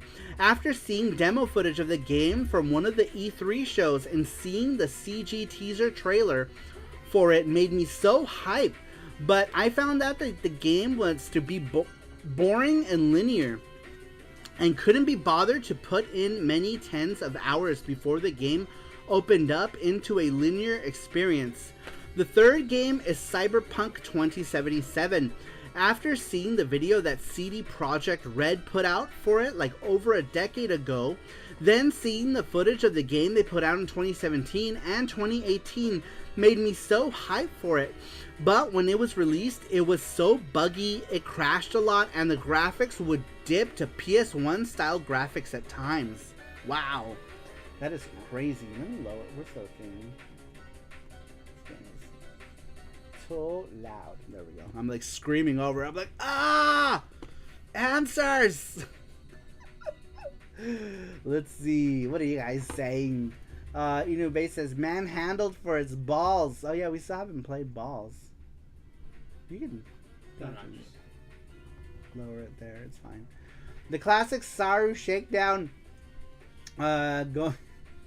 You guys talking about the gachapon? Beto says, hello panda. Hi Beto, how are you? Beto. Let's see. We lucky to. Time to lubricate Gacha-kun's innards, says Inubase. Got my hand nice and lubed, Inubase. No lubing up Gacha-kun. He's precious. We already lost him once. And Chris Tang brought him back home. But first he partied with the Sailor Scouts. And then he came back home. Do you remember those pictures? Yeah. Where they're still on the Patreon page. Oh, are they? Yeah. With like the sailor girls crawling into Gacha-kun's hole. Tired but good, says Beto. Descansa. Let's see here. Activated Complex says, haven't heard this much balls talk since the ate my balls early internet phase. Is it just me, guys? But a lot of the modern games, while not necessarily always bad, feel too safe. I get it because they have massive budgets, but I miss when publishers got experimental. Yeah, that's true. I feel like, you kind of have to play it safe with games in the video game market. It's kind of sad. And I think that's why people look towards indie games too. Because I feel like indie games are doing the things that the AAA people aren't doing anymore because they don't want to take the risks of people not buying the game, whether it be because of some sort of game mechanic choice or stylistic choice, like 2D games, for example. I'm glad to see developers going back to 2D games, but I feel like it's thanks to indies that developers are going back to 2D stuff, is what I feel like. Let's see here. Inubase says that I guess it's good. It's a good thing now that we now make games with no budget, says Inubase. Yeah, I think indies is where the experimental stuff is, for sure. Famicom Collecting says, yeah, need more hentai games. Balls 3D stream confirmed if you read this, Saru. We were supposed to play Balls for Mark. Mark wanted me to play Balls. I don't remember which version of...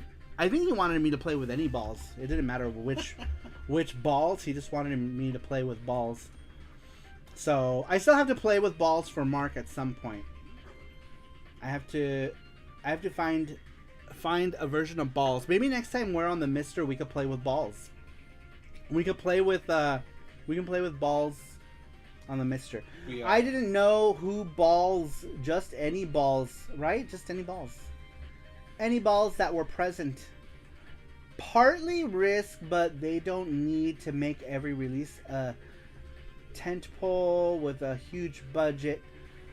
It's more about AAA has turned into a casino. They want a chance for a game to get all the money forever. Yeah, pretty much. What's up, JT? JT, welcome in. How you doing? JT says, can you stream Gravity Circuit one day, Saru?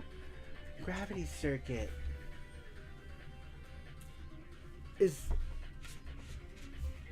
That's on Steam, right? I believe. I think I had it.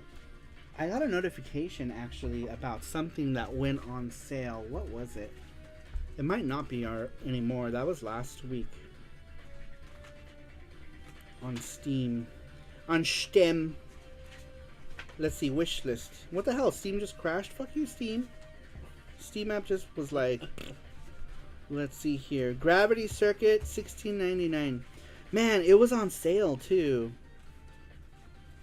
But yeah, that one looks cool. We played the demo.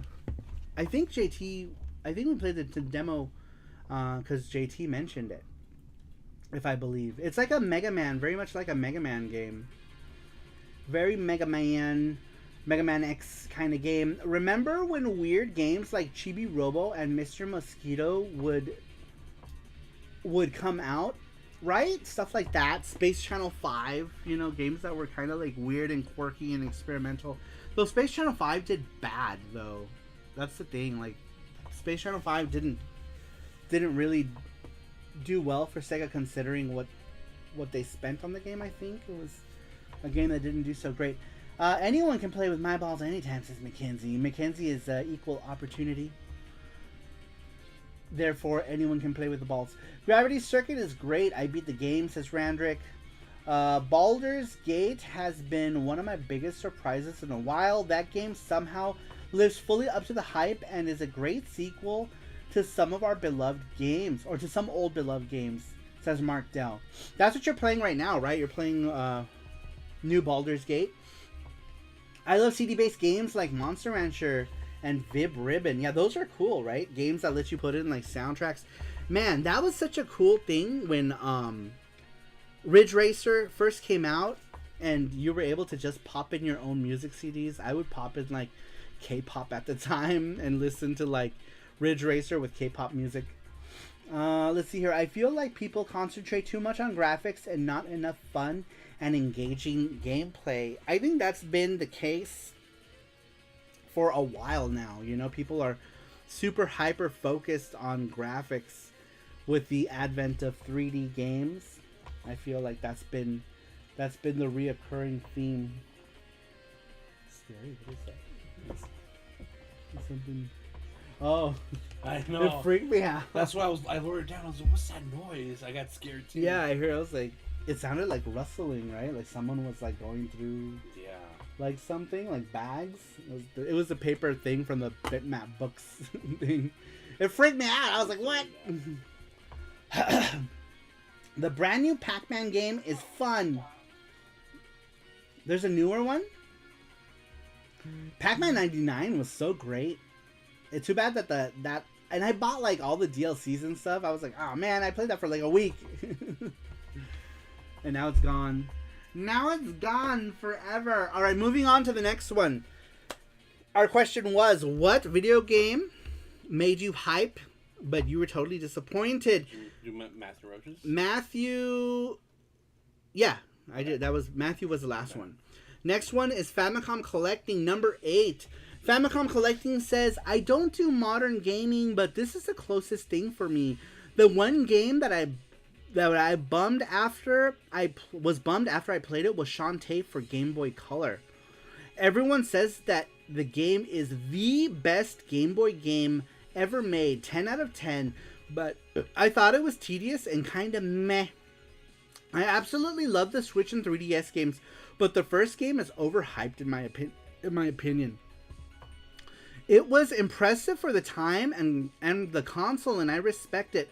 But it didn't work for me, and I was super bummed because I really wanted to love it, says Famicom Collecting. Yeah, a lot of people... Let me wipe the camera down really quick. I feel like it was dusty. Irritable dusters. Pac-Man World is surprisingly solid, by the way. Is that what it's called? The new one? Pac-Man World? Let's see. Let me catch up really quick on chat. Let's see. Yeah, the new Baldur's Gate. Very much an old school PC RPG, but with the modern stuff that fits so well with it. Even works well with a game controller, says Mark Dell. Wow, that's cool. That's awesome. I feel like people concentrate... Okay, I read that one already. Let's see. Vib Ribbon is weird but good. Love that bunny, says Merox. One of my favorite experimental games is Pac-Man World. Namco took a big risk taking Pac-Man, turning it into the series into a 3D platformer, says Mackenzie. I love the CD-based games like... Okay, I read that one already. The brand new Pac-Man game is fun, says Famicom. D&D games had some crazy variety back in the day. Dragonflight Sim. a space combat, a trading card game, the brawlers, the dungeon crawlers, the OG text scroller says activated. Inube says, Saru, here's where you promote some Yuki. That's true. Inube set it up, right, for us indie gamers. Speaking of which, you guys know, I don't know if you guys know, or some of you knew, the Saru crew does, but for anyone who doesn't know, Inube is making his own indie game called El Panadero, which is a game about two bakers trying to rid the world of invaders with the power of yeast. It's a fun game that I hope gets a lot of attention. One of these days, I want to do an interview on YouTube. I might do that one. I don't know if I want to do it live. I'm not sure how he feels about me putting him on the spot live for an interview live for like a Saturday thing. That's really up to him. If not, we could just do like a regular video and I'll just cut it up and we can do it later. Or I can do it live and then cut it up too. We can cut out the fluff. Or just leave the live up. Whatever Inube wants to do. I'm not sure if he... Because like some people like, you know, don't want to be put on the spot. And I can understand that totally. So that's really up to him. We could do one live and have the Saru crew be in here as well. And maybe the Saru crew can ask questions. That would be fun. But that's what I want to do. I want to do an interview with him. I want to do one with Russ. If Russ has the time. Russ is super busy, but if he's got the time, it would be cool to do one with him. Like, we'll just do like a StreamYard or something and just go live on the channel. But yeah, I wanted to do Inube. I want to do one for Russ if he's down for that sort of thing. I'd like to do one with Zaichi as well. Even though that one will likely be in Spanish. About his game, Zaichi has a game called Cosmo Knight Xeon, which originally was a Saint Seiya fan game. And he took that Saint Seiya fan game. There's a panda. He took that Saint Seiya fan game and he translated it. He sprite swapped it to make it an original story. So that he can produce it and sell it. Because that's how it should be. He should be able to release it. So if he turns it into an original property, he can do that.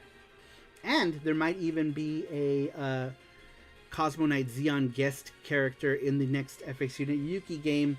Who knows? All the things might happen. All the things. Let's see here. I know some Master Baker games on C64, says Mark Dell. What kind of games are they? JT says, are you hyped for Kage Shadow of the Ninja, Saru? Oh my god, JT, I am so hyped for that. It's like they just made a new game entirely. Well, in a way, Tango Project does just make new games. Like, you can see the inspiration, right? Or like the base, like of Kiki Kai Kai, what is the game? Reloaded? Oh my god, why can't I think about it? The game, the gallery shooter. Wild Guns Reloaded. Let's see, what else did it do? Wild Guns, Kiki Kai Kai Reloaded. That's not for you. Help me breathe. Oh, does it? Is that what it's for? Oh, he's sad now. I took his ball away from him. He's pouting. But yeah, Shadow, dude, they took a game that was an 8-bit style game and just like revamped it. It looks freaking dope. I want it so bad. Yeah, Ninja Saviors, Ninja Warriors again. I want it so bad. I have all of the other Tango Project games, so I definitely want Shadow of the Ninja. Shadow of the Ninja. I want it. It looks so good, JT. I want it so bad. So bad. Alright, what are you guys saying in chat? Let's see here. I missed a bunch of stuff. Mark Dell says, I love Pac-Man DX Championship. DX, it had more DX than all of the DX. It had some of the best ass music from a video game. Did it? Let's see, what else did I miss? Shantae and the Game Boy Color is good, but overhyped. Guess that kind of messed with the experience. Yeah, I think what made it overhyped really is because the game was like super rare, right? and sought after and super expensive, and that's like one of those games that you pay a lot of money for, and then you're like, yeah, this experience kind of sucks. I've been there. I recommend Stroker on the C64 for some Master Baker action. It's called Stroker. Interesting name. Let's see. Alright, I think I'm caught up. Alright, next one comes to us from Mark Dell. Mark Dell says, let's see. We asked, what was the video game you were hyped for and then ultimately were disappointed? Mark Dell says, I'm really bad at getting my hopes up for upcoming video games. Sequels have a really bad habit of getting my hopes up when I was so used to a game's sequel being technically more impressive than the previous game. But there's quite a list of sequels I've had my hopes up for that left me wanting. The earliest disappointment was Knuckles Chaotix, a game that felt so utterly unfinished in its levels and story and gameplay. Up until now, Sega hadn't had a miss with 2D Sonic games.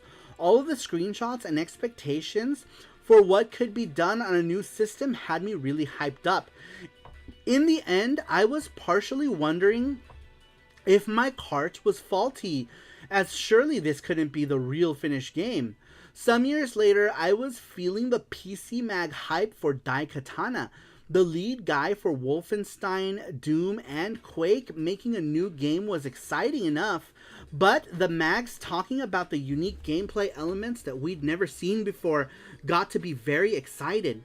In the end, the game wasn't some hot pile of garbage or anything, but it was just dull and boring, which was the most unexpected thing from John's pedigree. Far more recently, Dragon Age 2 was a huge letdown, but for reasons that stretched beyond just this one game, BioWare have made some of my favorite games of all time and could be trusted to do great work. The first Dragon Age was a masterpiece and sits with Knights of the Old Republic and Mass Effect as one of my favorite games. I was shocked to find Dragon Age 2 to feel too rushed, with many corners cut and the heart of the series missing, as if the game was focus tested to death or created by an AI. This game shook my faith in BioWare so much that when Mass Effect Andromeda came out, that it wasn't even a disappointment anymore. I'd already lost faith in the company. Okay, that was a long list. Thanks for reading this thus far, Saru. Please take a drink of water. I will, except Saru doesn't drink water, even though I should. Ah, sweet diabetes. Is the Mass Effect Andromeda, is that the one that had all the crazy bugs in their faces? I remember what game was it where like the faces would like glitch the fuck out? You know what I'm talking about? Yeah. They'd be like blah blah blah, and their mouth would be like moving around, or like their faces would cave in. Andromeda did have some insane face bugs. That was it? Okay. That might have been it. I loved watching those videos on YouTube. They were so funny. Let's see here. Let me make sure I read everything. Let's see. We can stream after if you want. Do you guys want to stream after tonight? Do you guys feel like a game stream? It might be too late for many of you, but let me know if you guys want us to do a Twitch stream today. It's Saturday. We're not doing anything tomorrow, so we're thinking about doing a stream after we read all the questions. Mackenzie says, Saru, Inubase making his own game. He is now competition. Now we need a Yuki game in the series that plays similar to his game. It's nothing personal, just good business. Inubase says, no, we make collaborations and sell more stickers. All the stickers. Yes. I was thinking about maybe doing fan art of your game. It would be cute. It would be cute to draw Bakery Girl. Baker Girl. I don't know if they have names. I forget if they did. I played an earlier build of his demo. He did send me a newer one that I should play at some point. Maybe I'll play it on stream. Maybe I can play I'll do a stream about it. I can stream it. Or, oh, Inubase, would you be interested in doing an interview with a Spanish channel? Because if you have any interest doing an interview with a Spanish channel, I saw you did a Spanish interview. I saw that Spanish interview. If you're interested in doing something else like that, I have a channel. A couple friends of mine run a channel in Mexico called El Calabozo del Androide on Twitch, and they did an interview with me already, and they're gonna do probably another interview with me at some point soon. If you're interested, I could ask them to see if they'll play your game, because the way they do it is they do the interview portion and then they play your game on stream. So if you don't mind your game being played live on stream on Twitch, they'll do it. So I was planning on doing something similar, but in English maybe.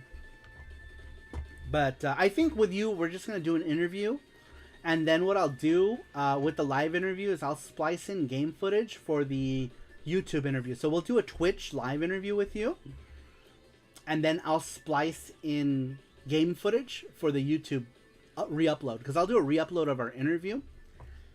Yeah, sorry, my nose got super itchy. But my mustache sometimes curls up and like tickles like just the tip of my nose, so I always have to trim the top part of my mustache. He says, "Órale, yeah, I'm down," says Inubase. Awesome. Yeah, El Calabozo del Androide, they are a Twitch channel from Mexico. I met the couple that runs it. They are super sweet. I love them so much, these guys. So I would love it if you were okay for an interview. I'll ask them, and then I'll give them your maybe your Twitter info, and they can reach out to you that way. But I'll ask them. You know what? Let me do it now, actually, so I don't forget. Let me ask them. Give me 1 second, because I don't want to forget. I don't want to be like, hey, you want to do this thing? And then me totally forget, and then Saru looks like a total asshole for mentioning something and then not following through. So give me just 1 quick second.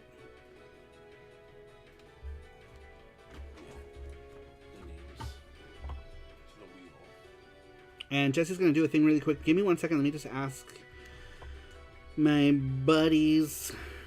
Olis, ¿tienen interés en entrevistar a un amigo mío que también crea un juego?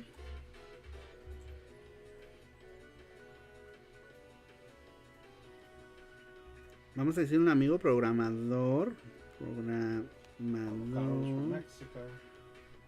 que tiene un juego indie que se trata de panaderos mexicanos.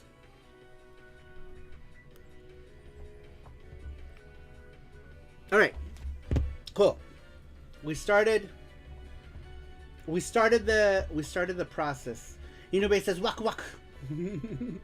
Live texting live. You only get that here. Avocados from Mexico. Says Matthew. I wonder what it takes to get your game listed on Retro RGB. They often talk about upcoming games there when there's something interesting. Do they really? I don't know. I do not know. I don't actually like reach out to anyone ever about stuff. Usually people will reach out to me about stuff. I really should change that habit and try to reach out to people. But with anything that's ever been like FX Unit Yuki related, someone has always reached out to me about it. Hey, can we do a thing? Can we do a magazine article? Can we do a blah blah blah? Speaking of magazine articles, I'm not going to relink it because I think he hasn't released it yet. But he did link it. Modern Broadcast did like a little fanzine for FX Unit Yuki as well. That would make the 3rd or 4th publication, right?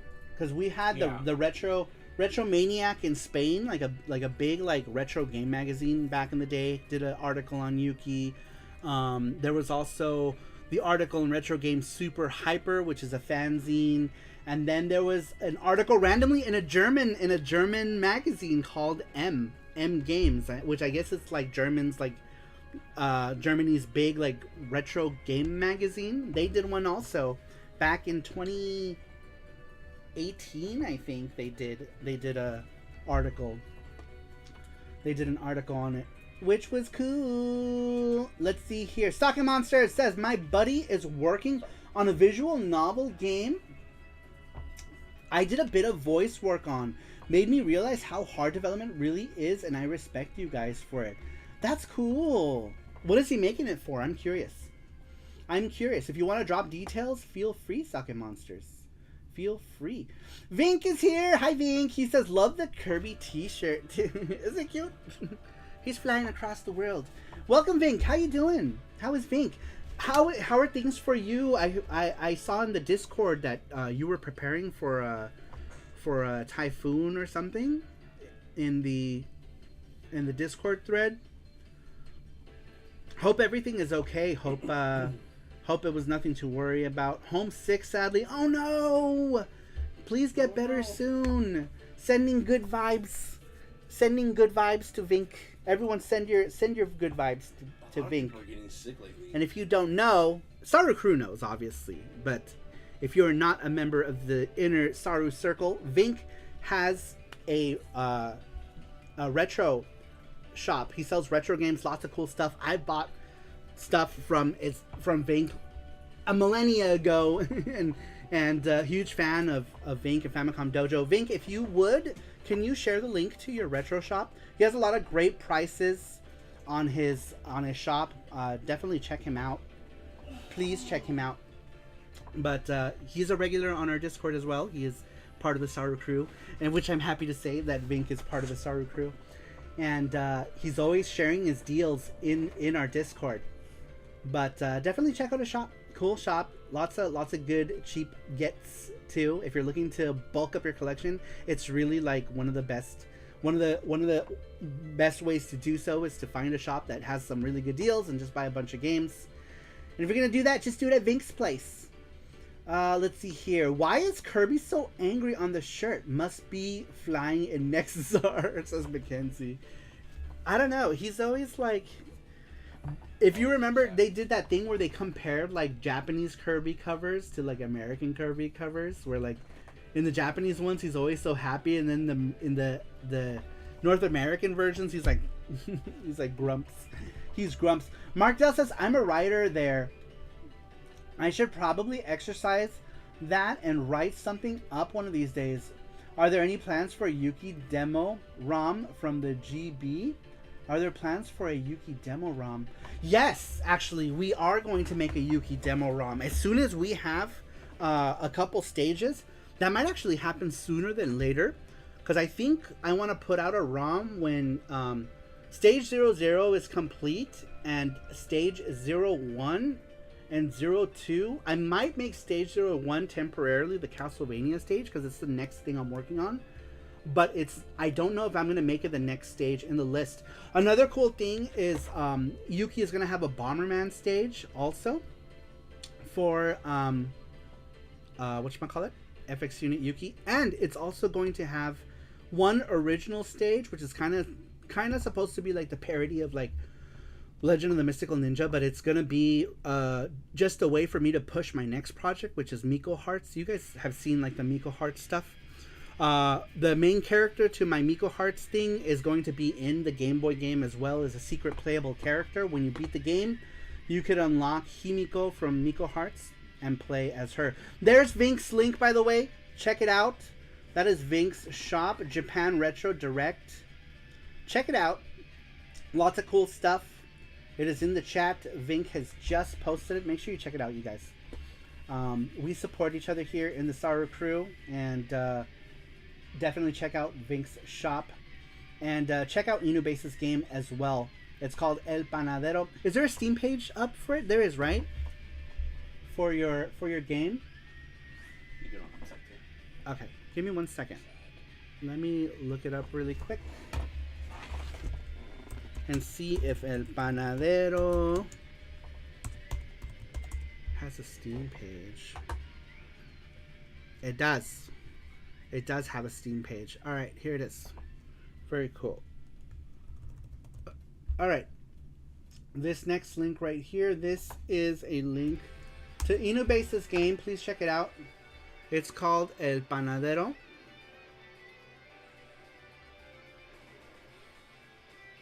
And there is a demo. Am I signed into Steam here? No. Alright, let me send the demo to me. Next time we do a Steam stream, we should definitely check it out. But that is the link right there. I just posted it to Inubase's game on Steam. So make sure you download the demo, wishlist it, all that other stuff. All of the things. Do all of it. All of the things. Alright, moving on to the secret question. Sorry, I always jump off the rails, but that is this game. Check it out, please. Check it out. Check it out. He says, thanks, man. I'm honored. No problem.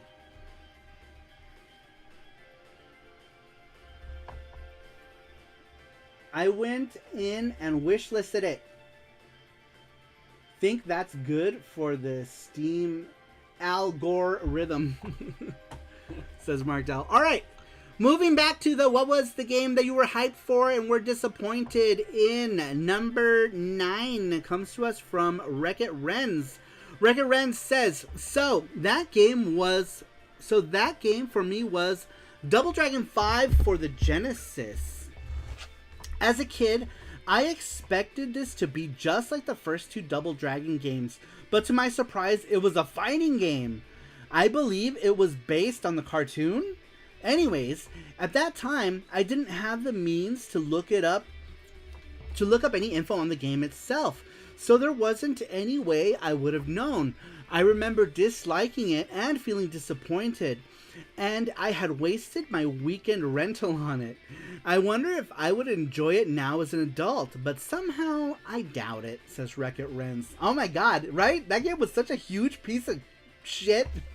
Double Dragon 5, it was, yes, 100% based on that American cartoon of Double Dragon of the same name, which was also absolutely terrible. It looked gross. Sadly, almost all the media for Double Dragon is terrible. Even the movie is terrible. I don't know why I like the movie, though. There's something about the movie that I like. I think was the nostalgic feeling of seeing a Double Dragon movie. I was also very much into Party of 5 at the time, and one of the guys from Party of 5 was the other Double Dragon. I think he was he Bimmy? He might have been Bimmy. Who's the red one? Bruce Lee's son, I think was the red one. Oh, you're right. Brandon Lee. No, wasn't it? Was it? Was that? Oh, maybe not. No, Maybe it wasn't. It wasn't him. Never mind. He was the Crow. Who was it? Who was the other Double Dragon then? I don't remember now. I remember one was the guy. Who was it? Do you guys remember? Alyssa Milano was in it. Yeah, Alyssa Milano was in it. Alyssa Milano, the boy from Party of 5. Oh my god, I don't remember. It's been so long now. It was Rosetta Stone, wasn't it? No, Rosetta Stone is Double Dragon 3. The arcade game was called the Rosetta Stone. What was the NES game called? Because they changed stuff, right? From the NES one? Yeah, and then Double Dragon 4 was the Super Nintendo one. It was called Super Double Dragon 4. And then Double Dragon 5, which was completely unrelated, not even developed by Technos in any way, shape, or fashion. But they decided to call it Double Dragon 5 because it was just another Double Dragon game. Was the one that was based on that horrible animated cartoon of the 90s. And the game was awful. The sprites were awful. The music was awful. They also ported it to the Jaguar, and it was the same exact game on the Jaguar. They didn't even, like, improve, like, anything on it. Oh. Mark DeCasos. Ah, that could be it. That could be it. Maybe. God, I don't remember. Double Dragon 5. I've never even got to see it, says Inubase. That series is really got really lost so quickly, says Mark Dell. What series? I went wish listed. I miss a lot. Sometimes I talk too much and I miss everything that's happening. I'm sorry. See you later, guys. Vink. See you, Vink. Thanks for stopping in. Feel better. Feel better. Go lay down. Get some rest. Drink some tea. Have some soups. Get some Mr. Donuts. Get some Mr. Donuts. Actually, that might not help with his I know. with his cold. No, the movie is great. The movie is great. It sucks. It's like one of those like bad movies, I right? love That the movie. has. I did too. It's terrible, but I don't know why I like it. It's not terrible. Like there's a Super Mario Brothers movie, right? Where it was just terrible, and I love that didn't movie, too. like it.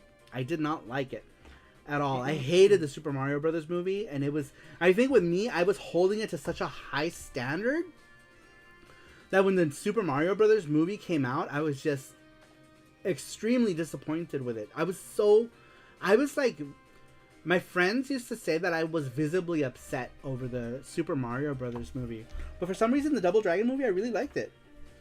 I really liked it, even though it was terrible, like the Street Fighter movie was. And the Street Fighter movie, I hated it. I hated the Street Fighter movie.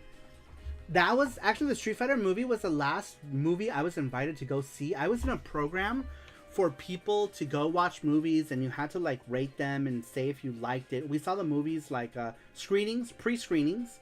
We saw pre-screenings like a week or two before to get like audience responses and stuff. And Street Fighter 2, the movie, was the last movie I was ever invited to watch because I think I was overly critical on everything.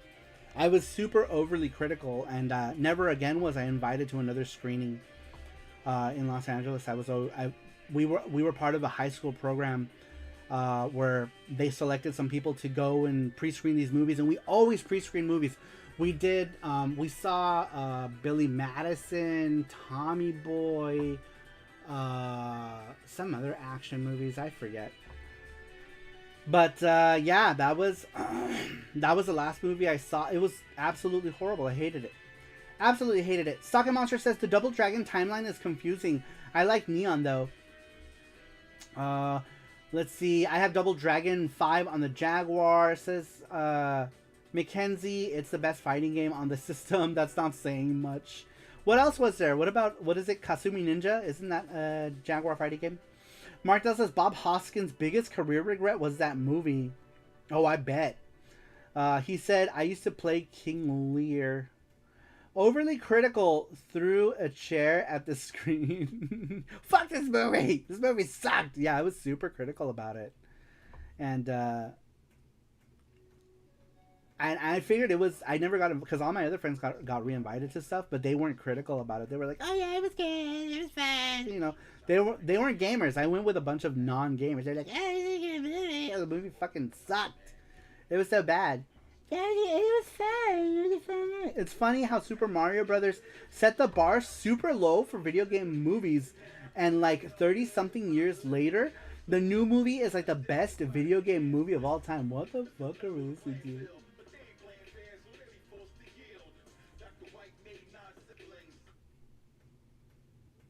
What the fuck? Is that part of the soundtrack? Is that part of the soundtrack to Mighty Number 9? I guess it was. What was that? Stop! Stop it! Alright. There, you pick whatever you want. I don't know. Whatever you want. Alright. Who did we do? Recommends?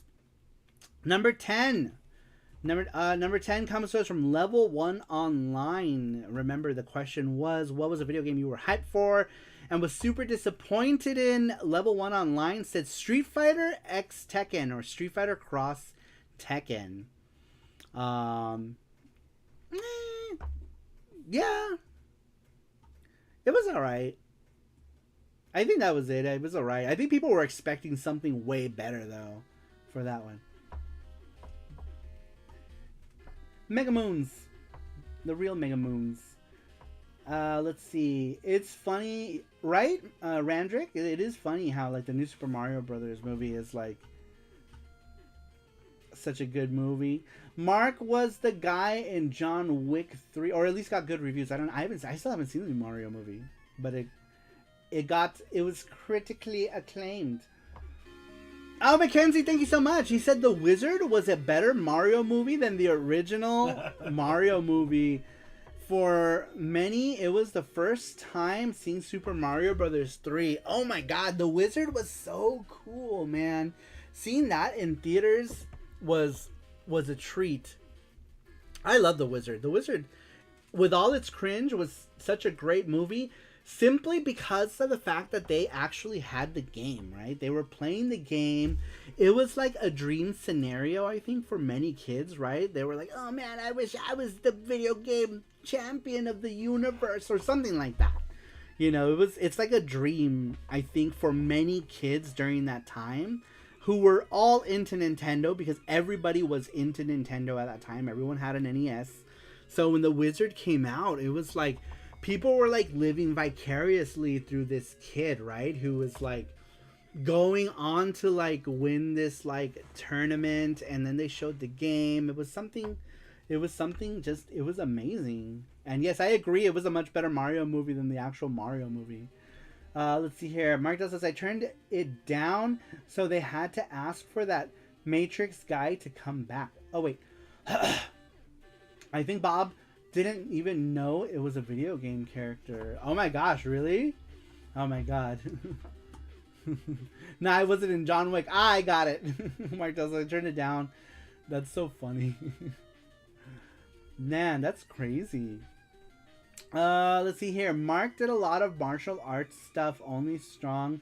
The American Mask Rider adaptation, etc. The Wizard legit got you hyped for Mario 3. It totally did. It totally did. Brian Sibley says, I was too young for the movie. I was 2 years old at the time. Mackenzie says, I forgot to add the wizard. Was the movie made every kid want the Power Glove so bad? That was like the most cringe part of the movie, right? What was that guy's name? I haven't seen the wizard in years. I saw it in the theater, and then it came to home video, and we had like a watch party with friends, and it was awesome. But I have not seen it since then. I feel like it's a movie that I definitely need to go back and watch at some point. But I remember that guy being so cringe, right, with the glove. But still, people loved it. I personally never wanted a Power Glove, nor could I afford one during that time. And if I did, I wouldn't buy one. I'd probably spend that money on games. I was never big on peripherals, because I was always into like the Japanese action platformer type of games. So I never bought into the peripherals or extra controllers like multi-taps and stuff like that. Luckily, I did have a friend who bought all that stuff, which is how I got to play that Nightmare on Elm Street game multiplayer. And that's really the only way to play that game. That game is not playable single player. It's bad. The Power Glove, it's so bad. It's so bad. Best line of the movie was California. Oh my gosh. Alright, moving on. What do we do? I totally forgot. I think you did Mark Dell's. I did, no, Level 1 Online. Level 1 Online said Street Fighter X Cross Tekken. Street Fighter Cross Tekken, I think that really disappointed a lot of hardcore fighting game fans. I think hardcore fighting games were expecting more from it.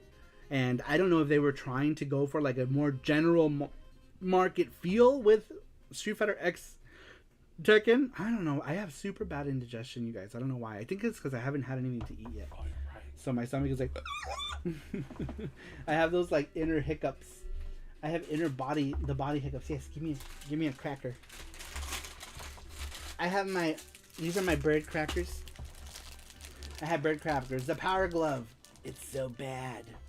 Alright, next one here. Last one comes to us from Brian Sibley.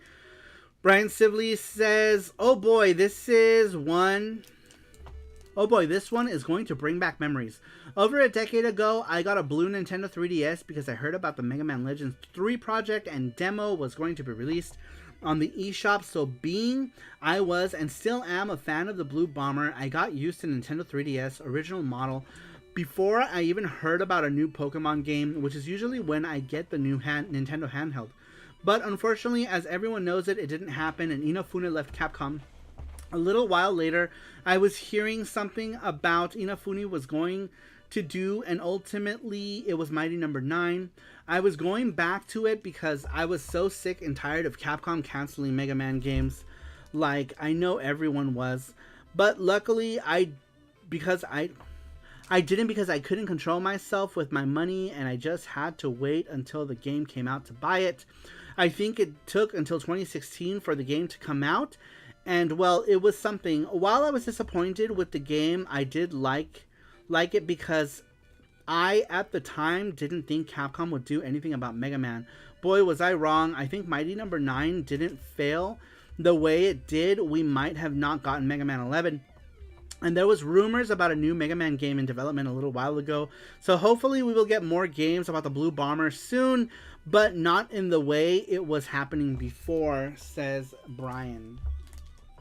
There's one more left. Interesting. Okay, we do have one more after this. Yay! Jess is gonna add that. I need to let me take a bite of my cracker so I can stay alive, because I'm withering away right now.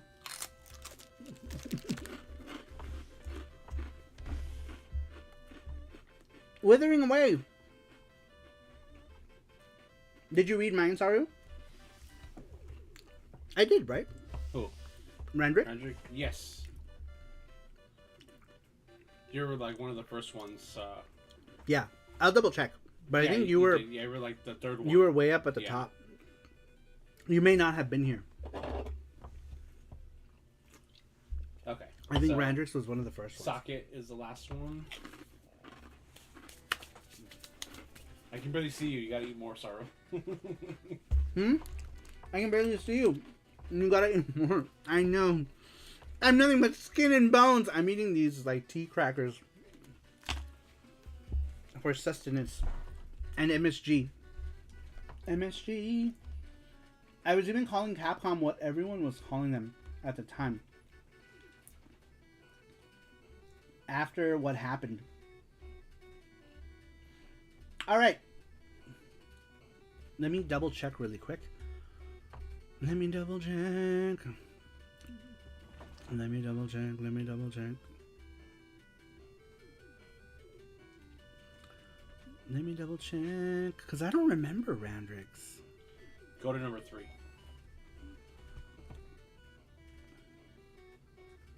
Or 4. SaruPro. Maybe 4. Cyberpunk JT. Matthew Roach. Famicom Collecting. Martel. I guess not. Let me see. No, I didn't read Randrix. Okay, so we got 2 left. Alright, we got a couple more. We got one from Randrick. And we got one from Sockets. So while he's doing that, let me just take another bite of my cracker.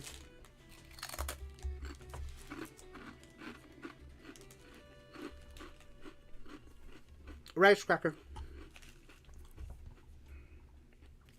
I love the Asian rice crackers. Because they salt them. Control V. There it is. Oh, we didn't read Randrix. No. Whoops. Perfect. All right. We have a couple more. We have one from Socket Monsters and one from Randrick. All right. Randrick, I'm sorry. Socket Monsters says, "Oh, honey, can hype kill a moose?" I think the day a video game was ruined for me was when Marvel vs. Capcom 3, The Fate of Two Worlds came out. The game wasn't bad or anything. It was built up to hell. Marvel vs. Capcom 2 is a staple, so it was going to happen. The problem was them immediately announcing Ultimate Marvel vs. Capcom 3 for $20 cheaper post-release was a huge slap in the face to whoever pre-ordered it. It was the last time I pre-ordered anything, besides Yuki, of course, and my love for video games a little, says Socket Monsters. Did I read that right? It was the last time I pre-ordered anything and my love for video games a little. Maybe it says, and my love for video games died and got cold like my heart. Alright, and we have one more. Let me just take a drink of water. And by water, I mean soda with tons of sugar. Hold on. With tons of sugar. Real sugar. It's made with real sugar. Because high fructose corn syrup will murder me. Randrick. Yeah, but Randrick is the last one. I'm trying to message Randrick. So we didn't. Oh, yeah. He's probably back there. He's probably trying to look for it. Oh, no. I hope not. He's here. He's here. Okay, good. Okay. Jesse made a mistake. I didn't read. Sorry about that. I didn't read yours.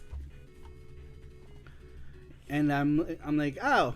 Jesse's like, it's at the beginning. I'm like, yeah, it's at the beginning. And in my mind, I'm like, I don't know if it was. I don't remember. So I had to double check. I was looking at the things right here. I must have... In my mind, I couldn't remember reading it. So I went back to double check. So good thing I did. Let's see here. What are you guys talking about? Yeah, Capcom versus Marvel 3. Yeah. Sad times.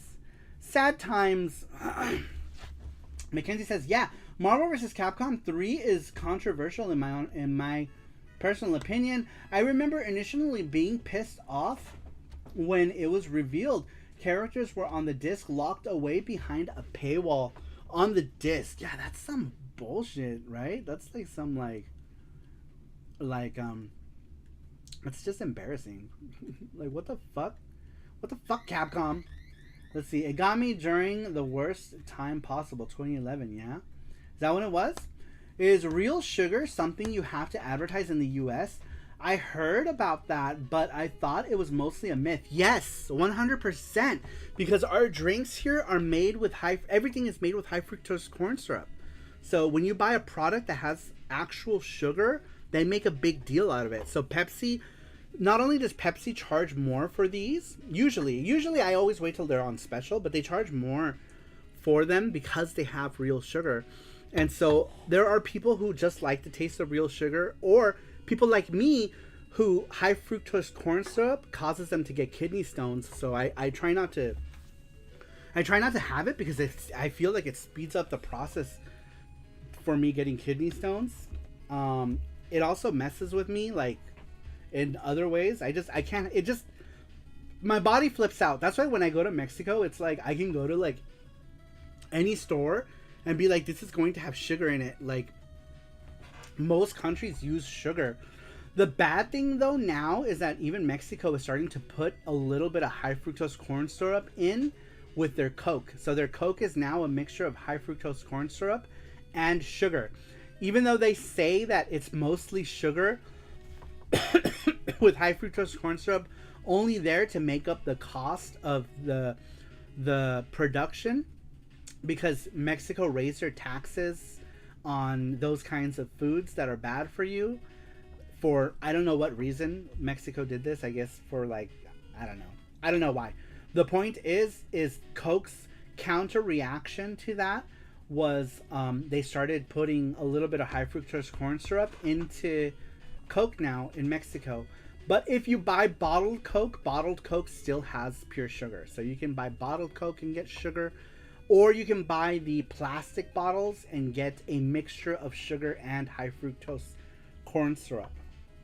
But the only reason why I think they don't put more high fructose corn syrup in Mexico is because corn isn't as big a thing as it is here. So they're probably only doing just enough to balance the cost. But yeah. Mark Dell says, I never had a kidney stone. From what I heard, it doesn't seem fun. It is horribly, horribly painful. I've already had it like 4 times in my lifetime. Once on my birthday. Yeah. And I drove myself to the hospital. It was like 7:30 in the morning. Remember, you're about to go to work, and then you're like, wait, hold on. You just looked at me and you're like, okay, something's wrong. I'm like, what's wrong? And then you're holding your side. I was like, we gotta go to the hospital right now. Yeah. And we ended up going to the hospital. And you threw up all over I threw up all over the lobby when they took me in. Because what happens is the pain gets so intense, it just makes you throw up. So I got to the thing, I threw up in the lobby. They were like, oh shit, he's fucked up. And they took me back. They took me back to go see the doctor. And I threw up on the floor again. And then I passed it on my own. So I went to the hospital. They gave me painkillers, actually. They did. They gave me painkillers, which really helped. They gave me some I don't remember what it was, some sort of high dosage painkiller, and they were like, okay, you can't drive home. I drove home anyway, but yeah, they gave me a high dosage painkiller. Across the street. Yeah, so no, remember we went to the cafeteria afterwards. Oh yeah, we did. We had lunch there. Yeah, I remember. And we waited around, and then finally, the pill wore off, and I was able to drive home. And we weren't that far from the hospital, thankfully. Thankfully, every time something has happened, we lived close by to a hospital. Like when COVID happened, I drove myself to the hospital when I got Delta, and the hospital's just down the street. So fortunately, I was always nearby a hospital. But basically, yeah, the pain gets so bad it makes you barf. Every time I've gotten kidney stones, there hasn't been one instance where I got it where I didn't barf, and it's uncontrollable too. Like it just happens. I don't know that I'm gonna throw up, and I just throw up. And I remember the first thing I did when I got to the hospital is we went to check in. They were like, okay, it's gonna be we're like, how long is the wait? Because I was in pain. They're like, oh, we don't know. And so we start walking back towards the chairs, and I just throw up all over the floor. I was writing everything fast too. Yeah, he was trying to like fill out the forms quickly, and I threw up right there on the floor. And they were like, oh shit. They took me back at that point. You were like, oh shit. Yeah, they were like, oh shit too, because they took me back immediately after that, and they put me in like one of the beds, and I remember the lady was like asking me something. I don't fucking even remember what the fuck she was saying, and all I remember is just feeling excruciating pain. And then the next thing is I leaned over the side of the thing. I immediately started projectile vomiting on the floor so much that it was like literally spackling, and the lady was like, oh god. she left and came back with a bag, and by that point it was already too late. I had already thrown up with such a force that I feel like I could have destroyed the tile. Gizmo says, that's horrible. Sorry you had to go through that. That was the third time. I think the fourth time I got it here, and nothing really happened. Nothing really happened. Yeah, sometimes it happens where I get it and it's kind of like whatever, right? So, but I got it like 3 times where it was really bad. First time was in 2008. I went to the hospital there too. I threw up on the floor all over the place. I didn't know what was happening. I didn't know I was getting kidney stones. And then with the time with you, that was the first time you experienced me having bad kidney stones, right? You'd never experienced that with me before. The third time happened like a year after I got it in Colorado. It happened again. Or I got it in Las Vegas in 2008, and then I moved to Colorado. It happened in Colorado like a year later. And I got it really bad also. And then I wouldn't get it again for many years later. Not until 20... Game on. Oh, Game On. Game On, yeah. Game On. So sometimes, like, it happens. Like, I can't drink certain stuff, like whiskey and stuff. And we were with a guy who was, like, just getting everyone to drink. And so, like, I was drinking too. But, like, I can't have certain alcohols either. Anything that's, like, super wheat distilled, if I have too much of, it'll do it for me also. I can't have it, like, wheat stuff. Wheat is bad. What avoid kidney stones? Less salt? Asking because I never want to have these in my life. Avoid anything that's going to, like, well, I guess it just depends. It depends on your body too. Because, like, with me, I guess, like, one of the things my body is sensitive to is wheat. So it just depends. My dad gets them too. So, like, I get gout and kidney stones from my dad. My dad gets both of those. So hereditary. The doctors say that in my case it's hereditary. So, you know, if I ever had kids, they're probably gonna get kidney stones and gout. But yeah, my dad gets it too. So I don't know if it's just something that runs on my dad's side of the family or what, because my dad's had both of them as well. So yeah, so I guess just what helps is water. Drinking a lot of water will prevent you from getting them. And I drink, like, literally no water. But so. You've been drinking a lot of aloe vera juice lately. Yeah. So basically, yeah, aloe vera juice is good for that. It keeps your insides, like, moist.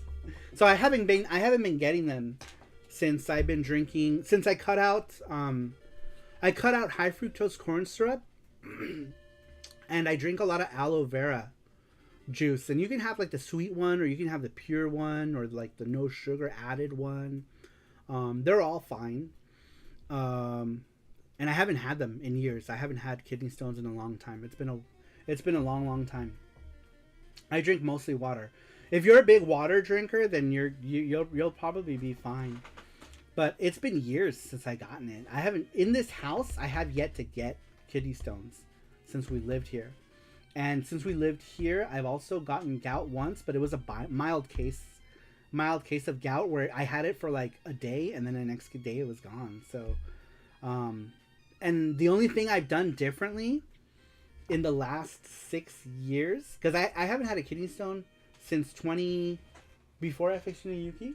Yeah. Last time I had kidney stones was in 2015, I think.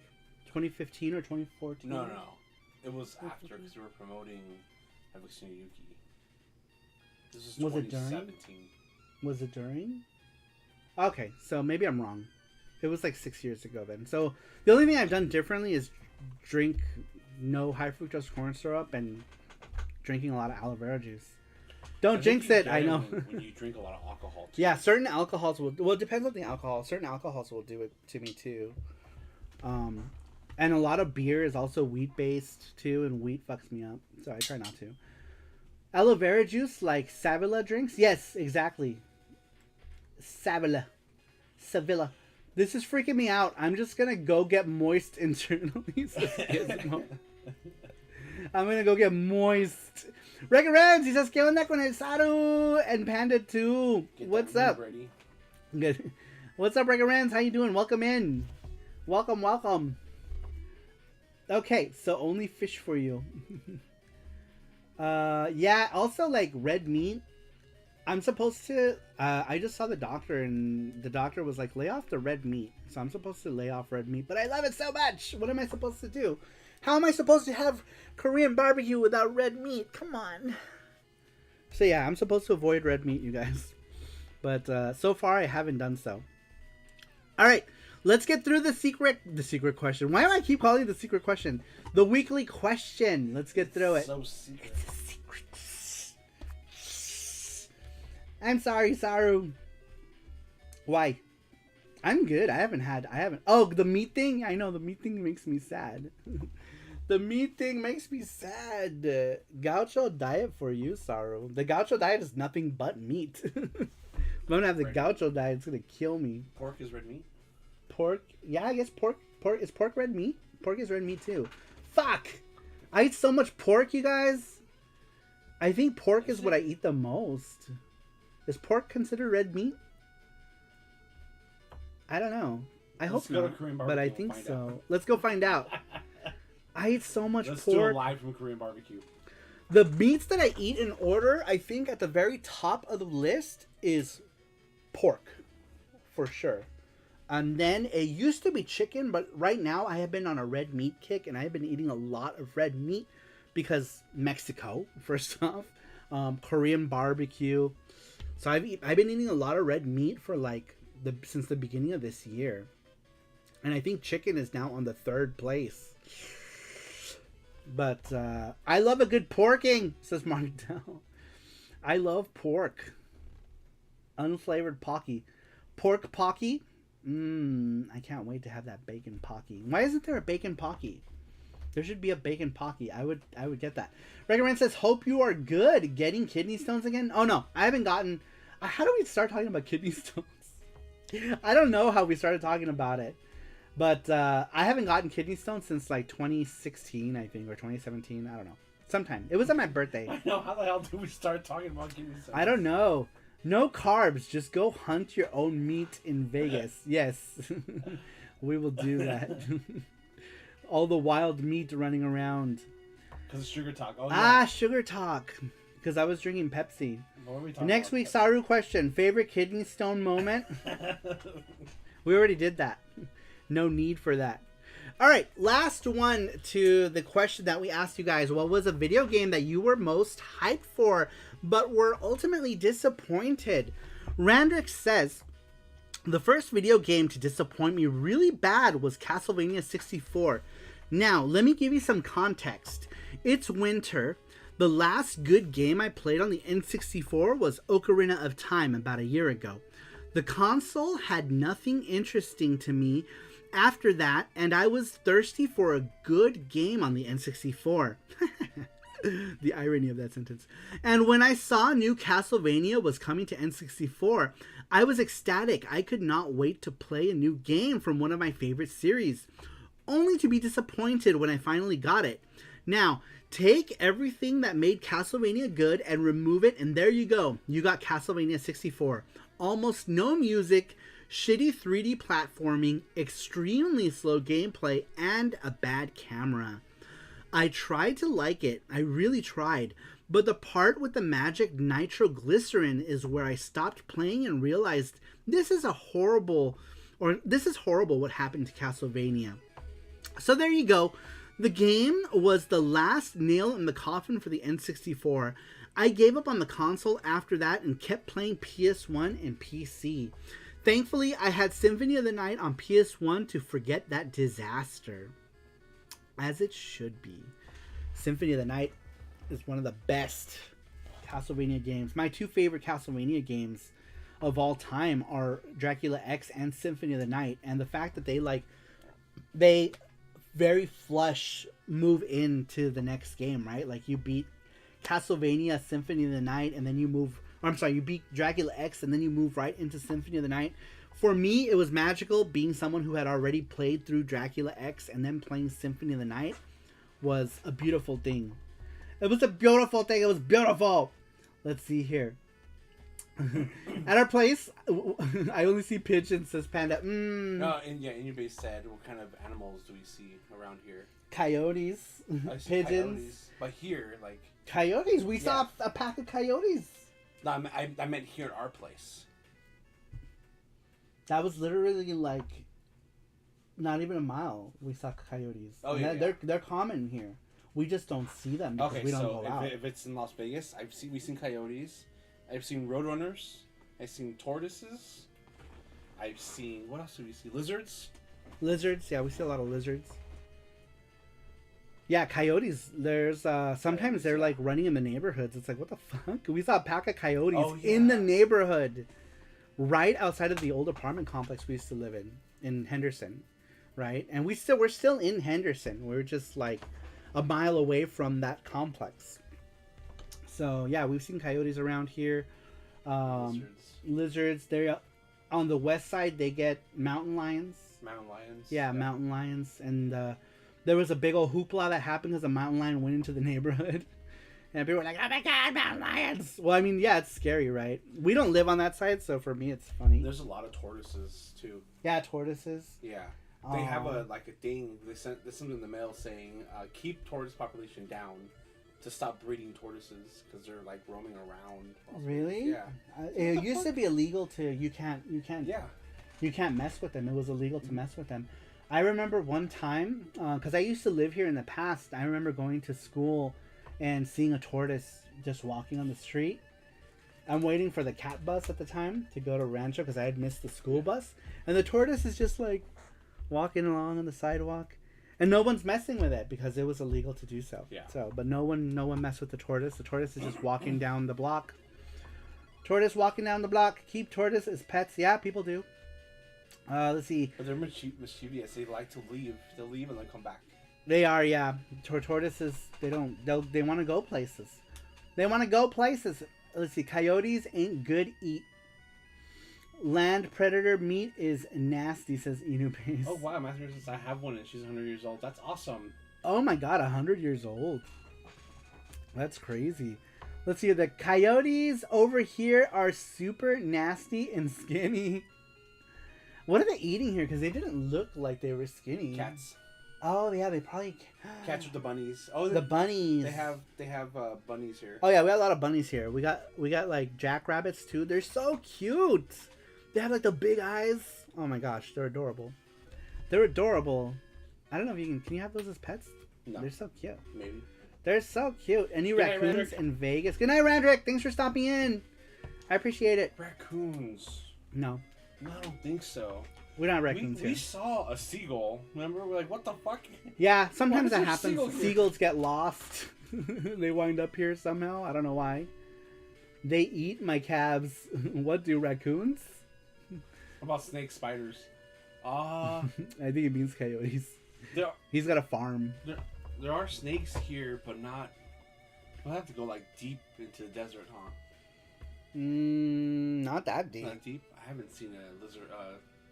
A snake? Snake here. Yeah, not that. You can actually go. There used to be like right past Boulder Highway. There used to be like a lot of snakes and stuff because that was like a lot of empty land. Now it's all like populated, but you don't have to go that far to see snakes. Actually, there's a panda living in Vegas. Actually, remember where we were gonna buy that house because it was like overseeing the ridge, but then I went at night and it was super ghetto. So over there's snakes in that area. Oh yeah. Yeah, there's snakes. There's snakes over there. And that's not too far from here. Well, no. It's like what, 3 miles from here, right? 2-3 miles. I have raccoons right outside my apartment. Nice. Yeah, we don't get that here. No raccoons. Gizmo says, Jesse, I was just in Tahoe and saw a spider that was the size of my palm. It was terrifying. That was super. When I lived in Australia, that was super common. It was super common to see extremely large spiders. There were the house spider was like a big spider, but they're harmless. Like their mandibles aren't long enough for them to penetrate, so you can pick them up, and most people like would pick them up. Like sometimes, like I remember we went and there was one in a car, so I just picked them up and put them on the grass. They don't really do anything, but those were the spiders in the area that I lived in. When we went to Queensland, those spiders are very much dangerous and poisonous and gigantic, and they eat birds. It's crazy. It's crazy. Never in my life did I think that I would see a spider eat a bird. Saru, cut down on all of that pig meat and stick to panda meat. We need you to hang around. Lean panda. Oh, the pork is so good, you guys. I don't know if I can live without bacon. Bacon is like my favorite. We also have bats here. Oh yeah, we got bats. We got a lot of bats. Sometimes we go outside, we just see them like passing by us. We're like, whoa. Yeah, bats are everywhere. You can see bats like all the time. All the time, everywhere there are bats. And they're like flying above you sometimes. Yeah. Like your head. Bats are bats. Yeah, we get bats like on our street too. Like we go outside and they're just like flying around. One time, who's here? I think it was Elvis Roa, and the bats were like flying between our heads. We're like, what the fuck? Was it Elvis? I don't remember. Yeah, somebody was here. I don't remember who it was. It was Reggie, Elvis Roa. Oh, yeah, and there were bats outside. We're like, watch out. Yeah, they won't do anything to you because they can't really see you. So if they did, they'd probably be trying to avoid you. But that's why they fly. Sometimes they fly between you. They don't really see you, unless they hit you with their sonar rays. Oh, look, that spider is eating a bird. That's exactly what I said, Gizmo. I was like, what the fuck? That spider is eating a bird? And my friend was like, oh, yeah. He's like, yeah. I'm not afraid of bats at all, but having a big ass bat fly past me would freak me out. Yeah. Bats? I don't know. Bats don't really freak me out. You just hear... Yeah, you hear like a I don't know what's that sound. I can't describe it. They make noises. They do. They make they make sounds. It hurts my ears too. Yeah, I remember I was somewhere and one hit me in the back of the head. I don't think you'd. It was like the bat just like hit me on the side of the head. I'm like, okay, it's a bat. Saru is the cleaner of of Vegas, cleaning up trash. Mackenzie says Saru once fell in the water well and got PTSD from all the bats, and now he's Batman of Vegas. I'm Batman. Please, no spiders. Yeah. I'm Batman. Just suck it. Yeah, dude. Just imagine a big ass thing fly past your head.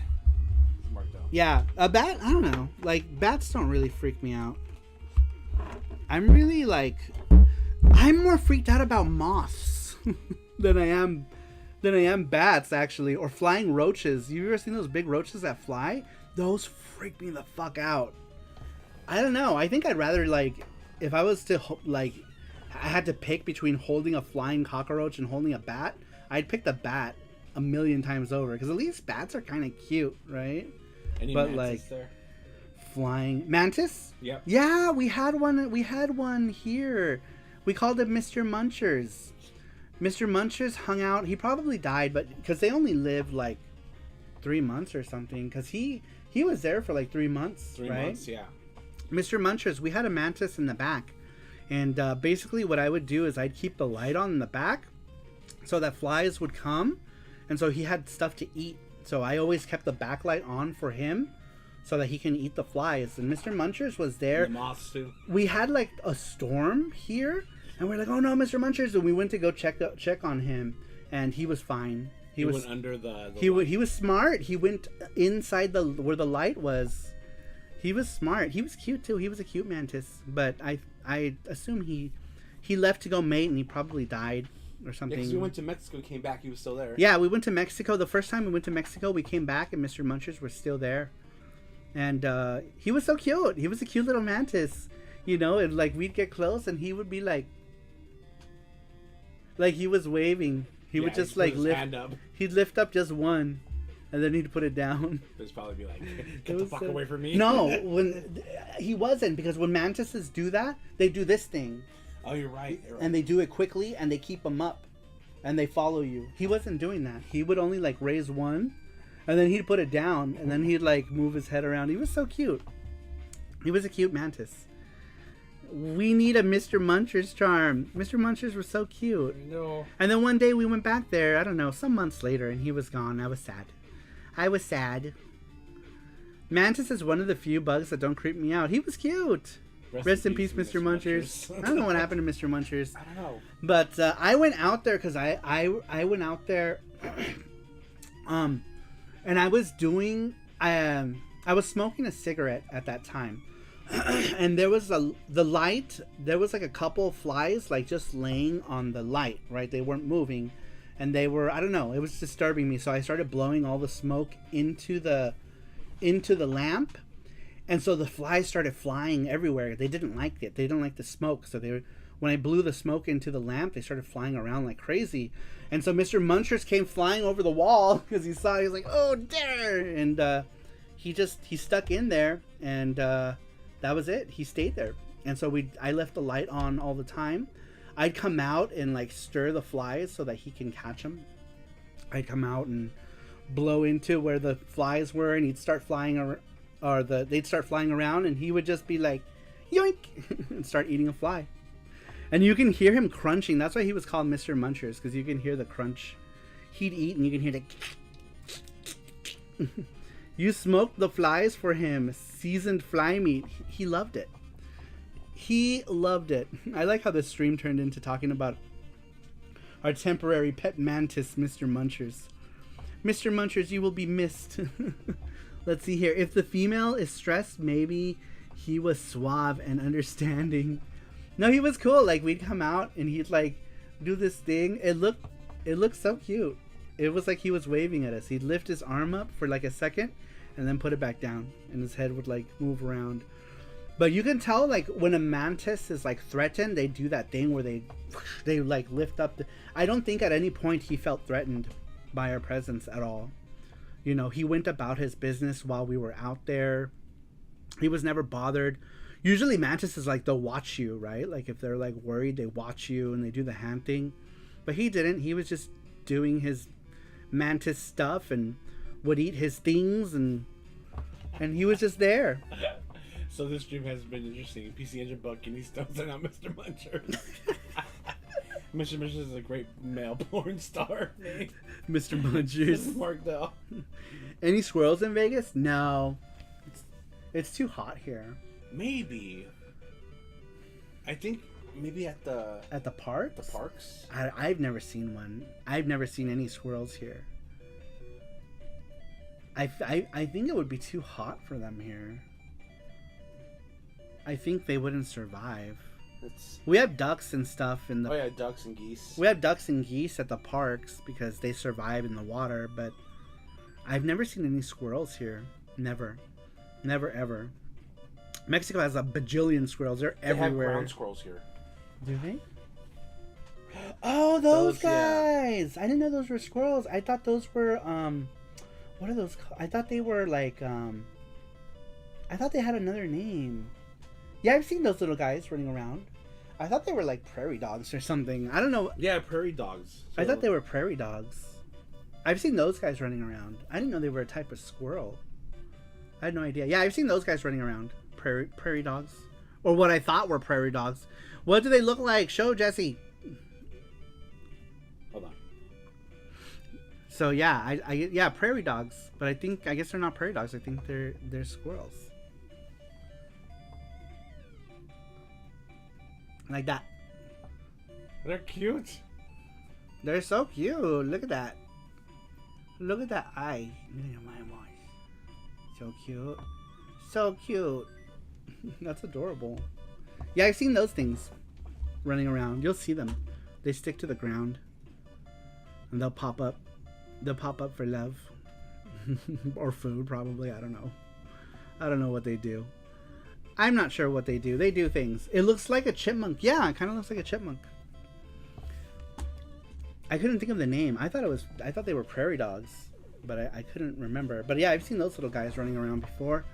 That's a very squirrel-like squirrel. That's funny. I feel like Sweets would own a dozen if she could. She would, says Socket Monsters. Chippendale forever. Best, what does it say? Best monks ever of the chips is Chippendale. All right. I guess we could end it here. We're almost at the 3-hour mark. We can probably close out on the YouTube thing, but we will be back on Twitch sometime. I don't know. Maybe after this. Should we do a Twitch stream tonight, or how do you feel? I'm good, but you haven't eaten anything. I haven't had food yet. Who won the question? Oh, yeah. Oh, yeah. Hold on. Don't leave yet. The secret question. Do the wheel. We got to do the wheel. There it is. Has everyone been at it? Yep. Socket and Randic are here. So there's Socket and there's Randic. Okay. You're gonna shuffle it 3 times. Ready? Okay. Oh yeah, you're right. Let's see. We're missing a few. Hold on. We're missing some people in this wheel. Hold up.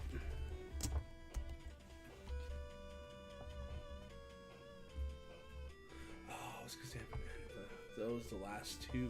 Yeah, we just added them. Gotcha. Okay. Hit enter. Okay, boom. Alright, let's double check really quick. 2. How many questions were there? How many do you have there? 1, 2, 3, 4, 5, 6, 7, 8, 9, 10, 11, 12, 13, 14, 15. 15. Scroll down.